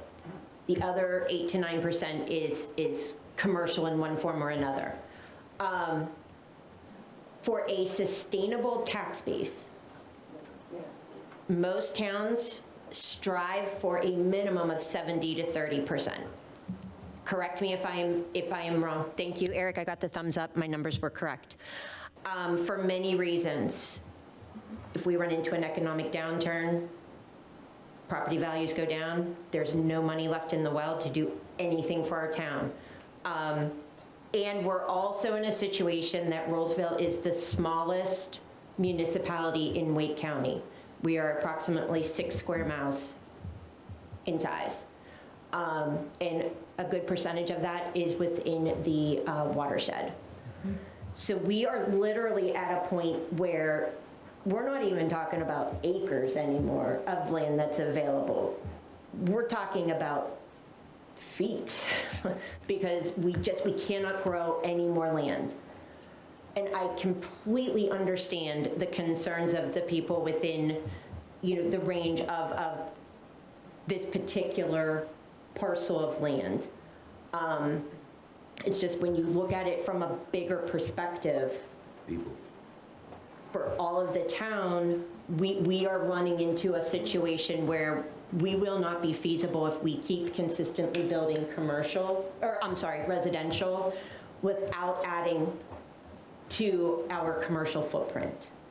And that is where, as beautiful as these places look, I am still held to that mantra of we cannot grow any more land. And so many people that I've spoken to that live within our community, that understand those numbers that we've been putting out there, it puts us into a precarious situation. Let's back up a little bit. I think Commissioner Long actually asked a question about why you're not considering. And honestly, Linwood, that would be, So does anybody? I reiterate your question. Anybody want to address that question that he asked? Even mixed use. I did ask that question in my comments. Where's the commercial? Yeah, and I think we explained our timeline of events when we first submitted this, the comprehensive plan. We were never told there was a comprehensive plan update and this was happening as commercial. So at the time, it was residential medium. We conditioned that down to residential medium, as the neighbor explained. When we were told the comprehensive plan was to be updated, and that staff was very transparent and upfront with us that this was now going to be inconsistent. And that's when we started talking about having elements of the plan that made it more viable for more commercial at that intersection, meaning having the rear-loaded townhomes face out along West Young and North Main to still have that, because we also heard that you're trying to build a pedestrian network to get folks to walk to the existing cobblestone and what's happening on the other side. And so, obviously anyone can propose any kind of conditional zoning, and we felt strongly about weaving together smart growth where it made sense. You know, I completely understand what the economic development, I worked at the town of Holly Springs for 8 years and was part of their growth and understanding their struggles for a number of years trying to get their commercial tax base. But what we can't do in this situation, and what we believe strongly about, is put commercial where it doesn't make sense, where you've got property owners coming to you all and say that they want to build 8-foot tall fences adjacent to commercial districts because it's not consistent and it doesn't create appropriate transitions between what's being constructed next to them. So what we're trying to do, and what we've tried to present to you all tonight, is an appropriate transition. You've still got commercial over 12 acres at that intersection where you've got that surface parking lot and other areas at the intersection. It's a key intersection. It's where you want your most intensive commercial, and we're creating those nearby rooftops and that pedestrian, paying for that pedestrian frontage, that bike lane. We're getting it all done along West Young, and where you don't have to pay for it.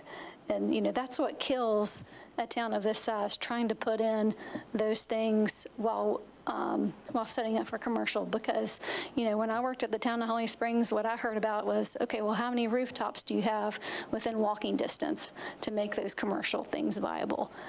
And they always wanted more. Apex, they've got the townhomes. The town of Cary, what are they building around their Chatham Street downtown? They're building townhomes and condos.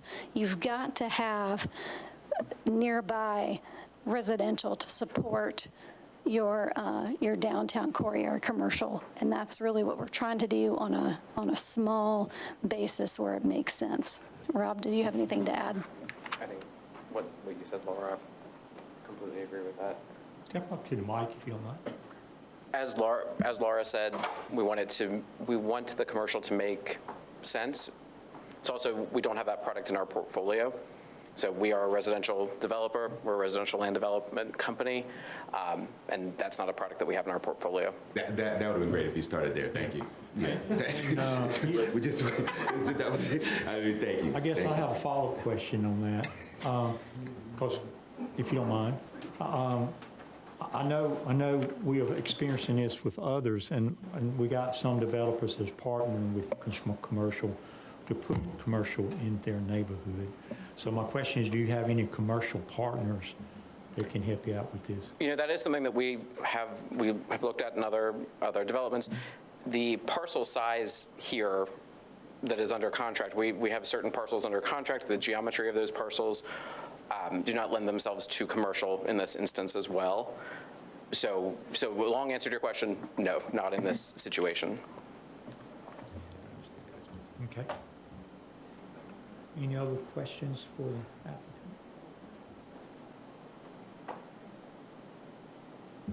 Y'all have anything you want to add?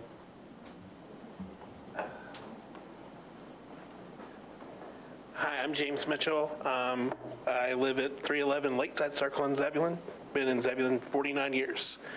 I've been coming to Rolesville my entire life. We have actually bought 4 grave markers right down the street for our pets. So we have a little pet cemetery in my parents' backyard in Zebulon. Please don't report that. I'll probably get in trouble. Thank you very much. We come to Rolesville every weekend. Love Mescalito, so like Los Tres Magueyes. So one of the things we talk about is transition and walkability. You know, you brought up trying to do a commercial pad here. A grocery retailer takes 20, 30,000 square feet. It would be that entire pad. It would be smaller out parcel strip mall. The cross the street is beautiful. I'm not going to deny it. Like, you know, the town needs more of that.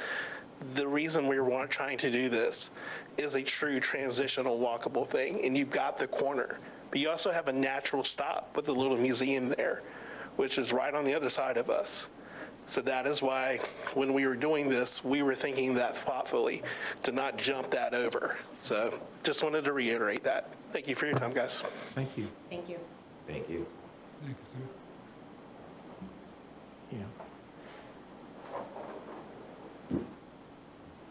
Any other thoughts? So a few times y'all have mentioned the transition from the homes to the businesses, and I know you said that it's not in your business model, that you don't do, but would a mixed use not be a sensible transition? Define mixed use, like, are you talking Like apartments? cobblestone So cobblestone's, or condos on top? go ahead. Okay. So, again, we were transitioning from residential low to a mixed-use commercial site. So typically that transition would go from low-density residential to a medium or high-density residential, and then towards a commercial, just to provide that transition. And there is an out parcel that is remaining that might be a future opportunity for a developer to acquire that parcel and make that a mixed-use development to better transition and better set up that intersection. Residential low being the older homes there.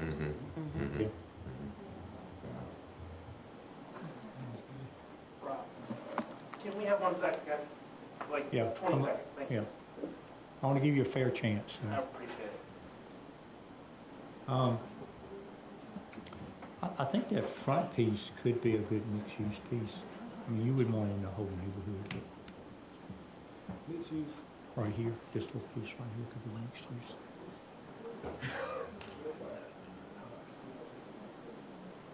Where's the coming in? This piece, those could be a mixed-use. Everything, But that concept wasn't brought to us. What street is Okay, that? I'm gonna, No, sorry. All right. Yeah, thank you, sorry. I went over we deliberate a little bit up here, so. Sorry. Well, we've heard a lot about what you said, especially regarding, a lot of things of, can you just do some semblance of commercial? So we thought about requesting a continuance and working something out where we do a commercial lot along Main Street. Would that be something that you all would entertain? I think we'll accept that. You guys will accept that. So the question is, I guess, Dave, you're going to have to help us out on that. We do a continuation, then we got to put a date on it. I'm not sure if they're asking for a continuation or they asking for a delay or what. It's a request for a continuance, and if the board were open to that, a motion would be in order to continue to the next regular meeting of the board, which is July 21st. I have a question real quick from the public. Hold on, Michelle. Go ahead, finish what you're saying. July 21st? July 21st. If that's not enough time, could it be pushed to the next meeting? Or is that not how? So the board's normal path is to speak, if there are additional conditions or there are matters that need to be addressed, typically the mayor will ask the applicant or those who are involved how much time they think they're going to need. So that does drive a little bit of this. But staff would want to continue to a date certain so that we would not have to re-advertise everything. I believe the hearing is also still open. Is the hearing still open? If not, the board could reopen it if that was needed. Yeah, I think next month, we don't have a meeting until July. And I think the agenda's pretty full, right, in July? Yeah, 18th is better. August 18th is a better. Yeah. So we could do a continuation to July 18th. August 18th. It's entirely within the majority of the board's discretion. Okay. All right. So any other question? I've closed the public hearing. So only thing I can do, if we ask you a question, you can come up and answer. I ask you a question, Michelle. Okay. Do you have something you want to tell us? So come up and answer. Sorry. Mayor, you can also reopen the hearing. You can also reopen the hearing, it's fine. Yeah. With the continuance, that means that they just come to you, but No, public hearing is still And I probably won't close the public hearing. Okay, I was just wanting to make sure that when there's a change to the plan, that at least the neighborhood that it affects would be informed and let us have a chance In the to like process. look at it before it comes before you for a vote. Yep. Because with they're going to, do some changes, which again, this whole development, affects us directly. So we just wanted the opportunity to get a chance to view that prior to it coming towards you for a vote. To be fair to you and everybody else, I think what the board kind of, feel like from hearing them, I think they're talking about those 4 townhouse units on Main Street. Yes, Not really anything that affect the backside. right. Because a Yes. mix of, this type of neighborhood that's in the comprehensive plan, I know you're concerned with commercial back there and stuff. Yes, It doesn't mean commercial have to be back there. It means commercial has to be somewhere. Correct. right. So, you may think the whole thing would be commercial, and that's not the Not way what it we're saying. works. Okay, perfect. Thank you. I want to be clear on that. That's not what we're saying. What we're saying is, and thank you for doing that. We're going to give you time to come back to the table with something reasonable, at least an action that helps the totality of our town. Think when you come to us, developers, if you can hear me, when you come to us, think totality of the town, not just a division, subdivision. We have to think about everyone in our town, our 15,000 and growing citizens. So we really appreciate, we love the product. It looks phenomenal, but we got other people to worry about too. Thank you. Love you. Good point. Anybody else?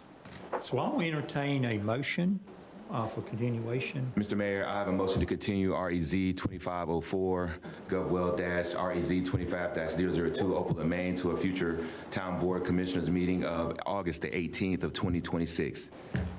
Okay, I got a motion. Is there a second? Second. Any other discussion?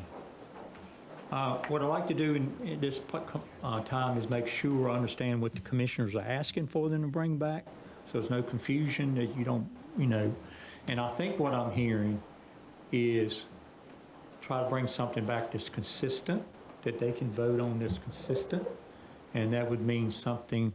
With commercial.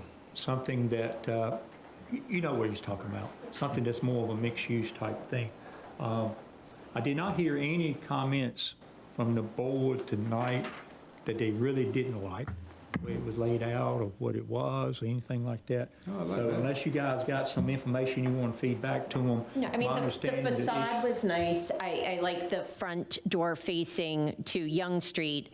It's just the predicament that we find ourselves in, if you can appreciate that. Because I'll say it one more time. We cannot grow any more land. And I appreciate what you're saying. We hear it all the time.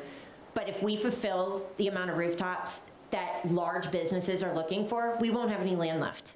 And no, we're not looking to put a Publix there. We're not looking to put Sheets. That's not what we're considering for our downtown development. But it's something, take the idea of the structure minus the apartments of cobblestone. This is what we're talking about right there for downtown Maine. Because I know none of us would say like, oh yeah, let's throw in a gas station. Nope. That's going to be a problem too. That'll be on the excluded list. But, we're trying to maintain that downtown, small town charm. Because unfortunately, Rolesville burned down in the early 1900s. So we're trying to kind of recreate what a lot of towns already have with that walkable, charming downtown.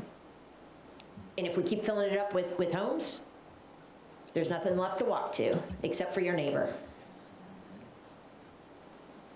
Yeah, good point. Anybody else? Okay, I think, and I'm going to call for a vote in a minute, but I think part of this discussion here, Stephen, do you have understanding what the board is asking? And Dave, do you have understanding? You have kind of understanding what they're kind of asking to look for in case you get pulled in or something? I do. At the end of the day, the applicant can speak with any of you individually. This is a legislative matter, so expect to be lobbied. And anything that the applicant suggests in terms of a condition would be reviewed by staff. We do that as a matter of course so that the language when it gets to you would be something that the board could approve as written if that's what you want. Yeah. And one other thing I will mention, Michelle, are you still HOA president? Yes.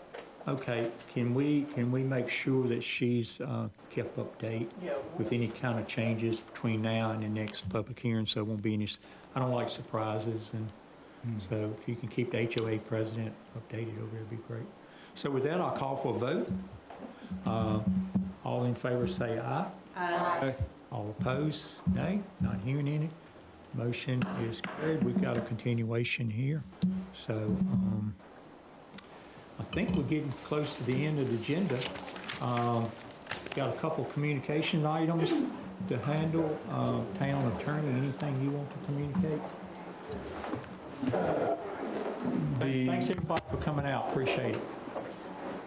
The only thing, very quickly, I would note for the board, the town doesn't comment on pending litigation, and while it may seem an odd item to raise, in a normal course, I would mention to you all that the matter of White versus Town of Rolesville has been dismissed, and that is no longer pending litigation. That's been resolved in the town's favor on all matters in which the plaintiff sought relief. Thank you. Very good. Great. Are you at liberty to tell us, is everybody okay in your organization? Is there anything you can share? I can share that both of my colleagues continue to recover, and both of them have been discharged from the hospital. That's good. We're still thinking about them. Yes, sir. And if anything we can do, kind of let us know. We do appreciate it. Thank you. Eric, anything from? Yes, I do have a piece of last minute business that I need to bring before you. At our last meeting, via closed session, you all empowered myself and the town attorney to pursue a contract for the purchase of land acquisition for the property that's adjacent to Main Street Park. We will be bringing that that contract to purchase, that purchase agreement, that's the purchase agreement, that before you next month, but there's due diligence that needs to be done on that property if any of you have ever purchased anything. In order for us to be able to take action, we need to have a budget amendment to put money towards that. I can say that the amount that you all had communicated, they did accept the offer for the amount that was agreed upon, the $965,000. But what I'm specifically asking of you is that you will approve a capital projects ordinance amendment. The funds that we're going to use to purchase it are parks fees. And so we will be transitioning money from parks fees to land appropriation, land acquisition. And so it would essentially be a funds transfer, but since it's not reflected in our current fiscal year's budget, and that money sits there until it's used for a certain amount of time, we would be requesting that. And I will pass this down to all of you. Agenda package. It's not in the agenda package. This kind of quickly evolved over the last 2 days. And so I couldn't get out, and I knew that we would have to talk it through. Thank you. And just for clarity, Yes, sir. present plans, we are planning to use that property for park? Yes, it will be for parks. Parks and Rec? Parks and recreation. So the use of parks fees, that funding is restricted to the use of parks facilities, and it will be for future parks and recreation facilities. And since it's in close proximity to Main Street Park, and it is one thing to know that the moving of this money allows us to do the due diligence period. It does not say that we will spend all this money on that, because the contract to purchase still has to come back before you. And so the amount that we will be transitioning is $1.05 million to the land acquisition account, so they can take into account the acquisition price and also the due diligence and engineering and surveying work that needs to go happen in advance of the purchase. Again, just for the general public, the moving of this is in preparation for that, but it's not the actual acquisition. This just allows us to be able to move to do the due diligence part. So the purchase agreement will come back before you. Is this something that you need us to vote on tonight? Yes, this is something I would need a decision on you tonight because it's a very narrow due diligence period, and we want to close in working with the seller, work expeditiously, and so we cannot delay this until next month. Anything else you want to talk about? We'll take a vote on this right before we go in closed session. So, anything else you want to mention? Outside of this? Yeah. I do, on next Wednesday, I'll be receiving an award for 40 under 40 for the Triangle Business Journal. So that'll be an event taking place on that day. Additionally, I was contacted by the National League of Cities. Our housing plan and the work we've been doing around our housing plan and our comprehensive plan through our working with National League of Cities has gained us some recognition, and so I've been invited down at their expense to sit on a panel and talk on how we are applying, our vision for our housing plan, which is how it's captured within our housing plan that was accepted alongside the comprehensive plan, and how we're applying policy and working through the different issues for a town that is unique to ours, which is that urban, rural, urban, suburban area that's growing very fast. And so I'll essentially just be sharing about the journey we've been going on over the last 2 years with establishing that and the things that we're putting in place with our housing fund, how we've been working with the Joe Fund and others. And so it'll be an open conversation. I was thinking that I've always thought that we've done a great job in pursuing this. The biggest part of housing affordability is journeying and going forward and having the conversations. And so I'm hopeful that this will be something that we can help other communities that are in our position, but also position us as a town to be recognized for the work that we're doing so we can pursue more alternative funding sources to help us in building out our housing fund and partnering with people to make these things happen. And so it's a dual opportunity. We get to share about it, but also try to bring some resources back. That'll be July 17th. And I'll be coordinating with them to going down. It is in Birmingham, Alabama, at the Jefferson Convention Complex. And so I look forward to that, and I'll be reporting back on that. We already have some money committed to that fund, right? That's correct. So when we collect that when they start developing, when they start pulling permits, when do we develop? So we have two different commitments to putting funding in. There's one from I cannot remember the development's name. Atticus Woods. That's correct. What we're working on right now, myself, Stephen, and Amber, our executive admin, is we've been engaging with other municipalities. Also, Wake County, we had a meeting with their affordable housing team to say what are the parameters in which we know that people want to put money in, and so how do we set the measures on? Is it the equivalent of a one house, two houses, things that what everybody else is doing? Then also, how do we spend the money? What are the mechanisms in which someone can access this to do that?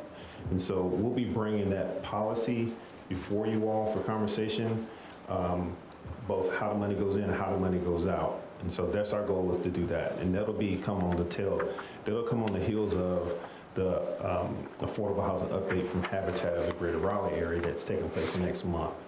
And so we're working on all that to kind of bring it before you. But yes, we do have commitment to, I think it was $250,000 that Atticus Woods wanted to contribute. And then we had a question from Commissioner Alston and then Commissioner Long and Commissioner Burnett. How do we know this is enough or equivalent? And so we're working through the different things around that to bring it before you, but we do have that. Internally, from a finance perspective, we have created the account. We do know where the money will sit, like in what pocket it'll go in, because essentially we just move money from one pocket to the other. And we'll be looking at the parameters of making that money just for that certain thing. as well. The same way parks fees goes to parks and recreation facilities, the same thing will apply to the housing funds. We won't be able to take that and then go buy a car. I think Commissioner Long, you had a question? No, I have a statement, Mayor. Just knowing the National League of Cities, brothers and sisters on the board, this is not something to just downplay. It's a very significant statement for you to be invited to that, to talk about what we're doing on a level across the United States, for this town to be chosen out of the numerous amount of cities that this great United States has. For you to be on that board is big.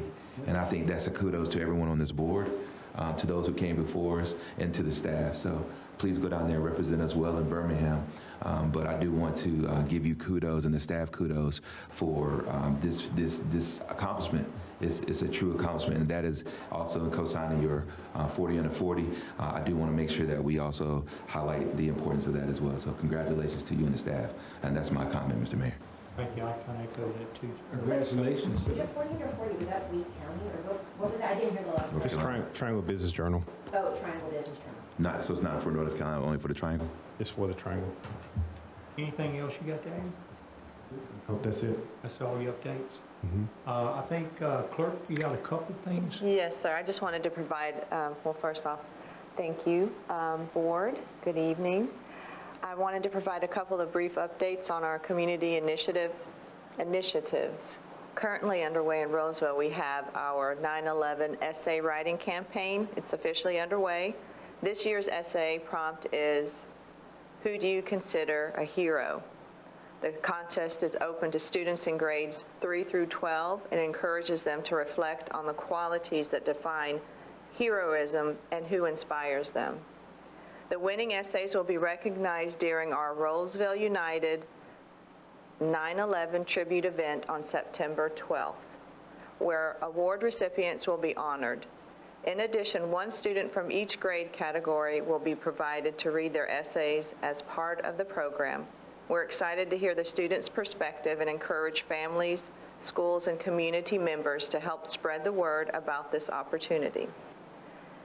And the other thing I wanted to mention to the board is applications are now being accepted for the community group funding program. This program provides financial support to our local nonprofits and community organizations whose programs and activities benefit Rolesville residents. We encourage eligible groups to apply and take advantage of the opportunity to help strengthen our community through local initiatives and partnerships. Both of the programs reflect our commitment to community engagement, education, and supporting those who make a positive impact in Rolesville. This information is available on our town website under the Community Resource section. And of course, if anyone has any additional questions, they are more than welcome to contact me, Christy Frazier, Town Clerk, at 919-556-3506, extension 112. Thank you. Thank you. Thank you. Very much. Appreciate that. One thing on the essay. Yes, sir. If you would send a link, easy way for somebody to get in there and do the essay. You do it online, right? Yes. So easy way to do it, send it to all the commissioners. Okay. And let us be able to distribute that link to little kids that we know personally. I know a lot of kids that would probably want to participate. You know, we have them come speak at the board meetings and stuff. That would be nice. You know, want to do that. So I encourage all the commissioners to help us on that. Y'all got kids in your neighborhoods and stuff that probably would really, and there's going to be a little recognition done at the 9/11 event. Yes, so sir. That is correct. Be done that. Yes. And it's going to be judged fairly, I think, because we're going to have teachers to do We will have educators a part of the committee to choose the essays for the event. I would also like to include the community group funding link to the Board of Commissioners as well, so I would provide both of them in the email for you, because you might know a great nonprofit organization that would benefit to this program. I think it's some people we know that may, and I'm going to just ask, is the commissioners' kids exempt, or can they participate? If they are not going to be a judge, so if they're not going to be on the committee to judge on the essay, then yes, they can That'd be good. participate. Okay? Cool. Thank you for the update. Appreciate that. Okay, I don't have any more actions, so I'm going to take, We have to. yeah, I was going to take a vote on this capital projects ordinance for town of Rolesville. So moved. All right, got a motion. Is there a second? Second. Motion is second. Is there any further discussion? Not hearing it. All in favor say aye. Aye. Any opposed? Sounds like the ayes have it. The ayes do have the motion approved. You got your motion, sir? So thank you. And I think that ends the business. I don't have anything to state other than we've got Juneteenth coming up this weekend, and then we got July 4th. We'll have that before we meet again. So be sure, to kind of participate in that. But other than that, I don't have anything. You guys got anything to add? Juneteenth event this Saturday. Yep. Come out. So, so with that, I think we've been asked for a closed session. So I'll ask for a motion for closed session.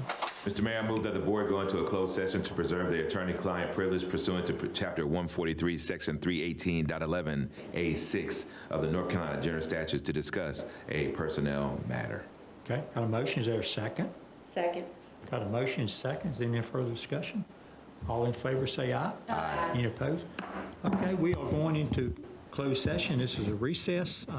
We will come back and close the meeting afterwards, but I don't plan to have any business and any action that will be taken before our meeting ends, so you can continue to stay on if you want to, but we will come back after the closed session. So thank you for joining us. Appreciate that.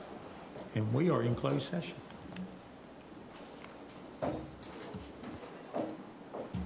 Chief, thank you for your service, sir. Good to see you.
Okay, Board, we have concluded our executive session. We're now back in open session.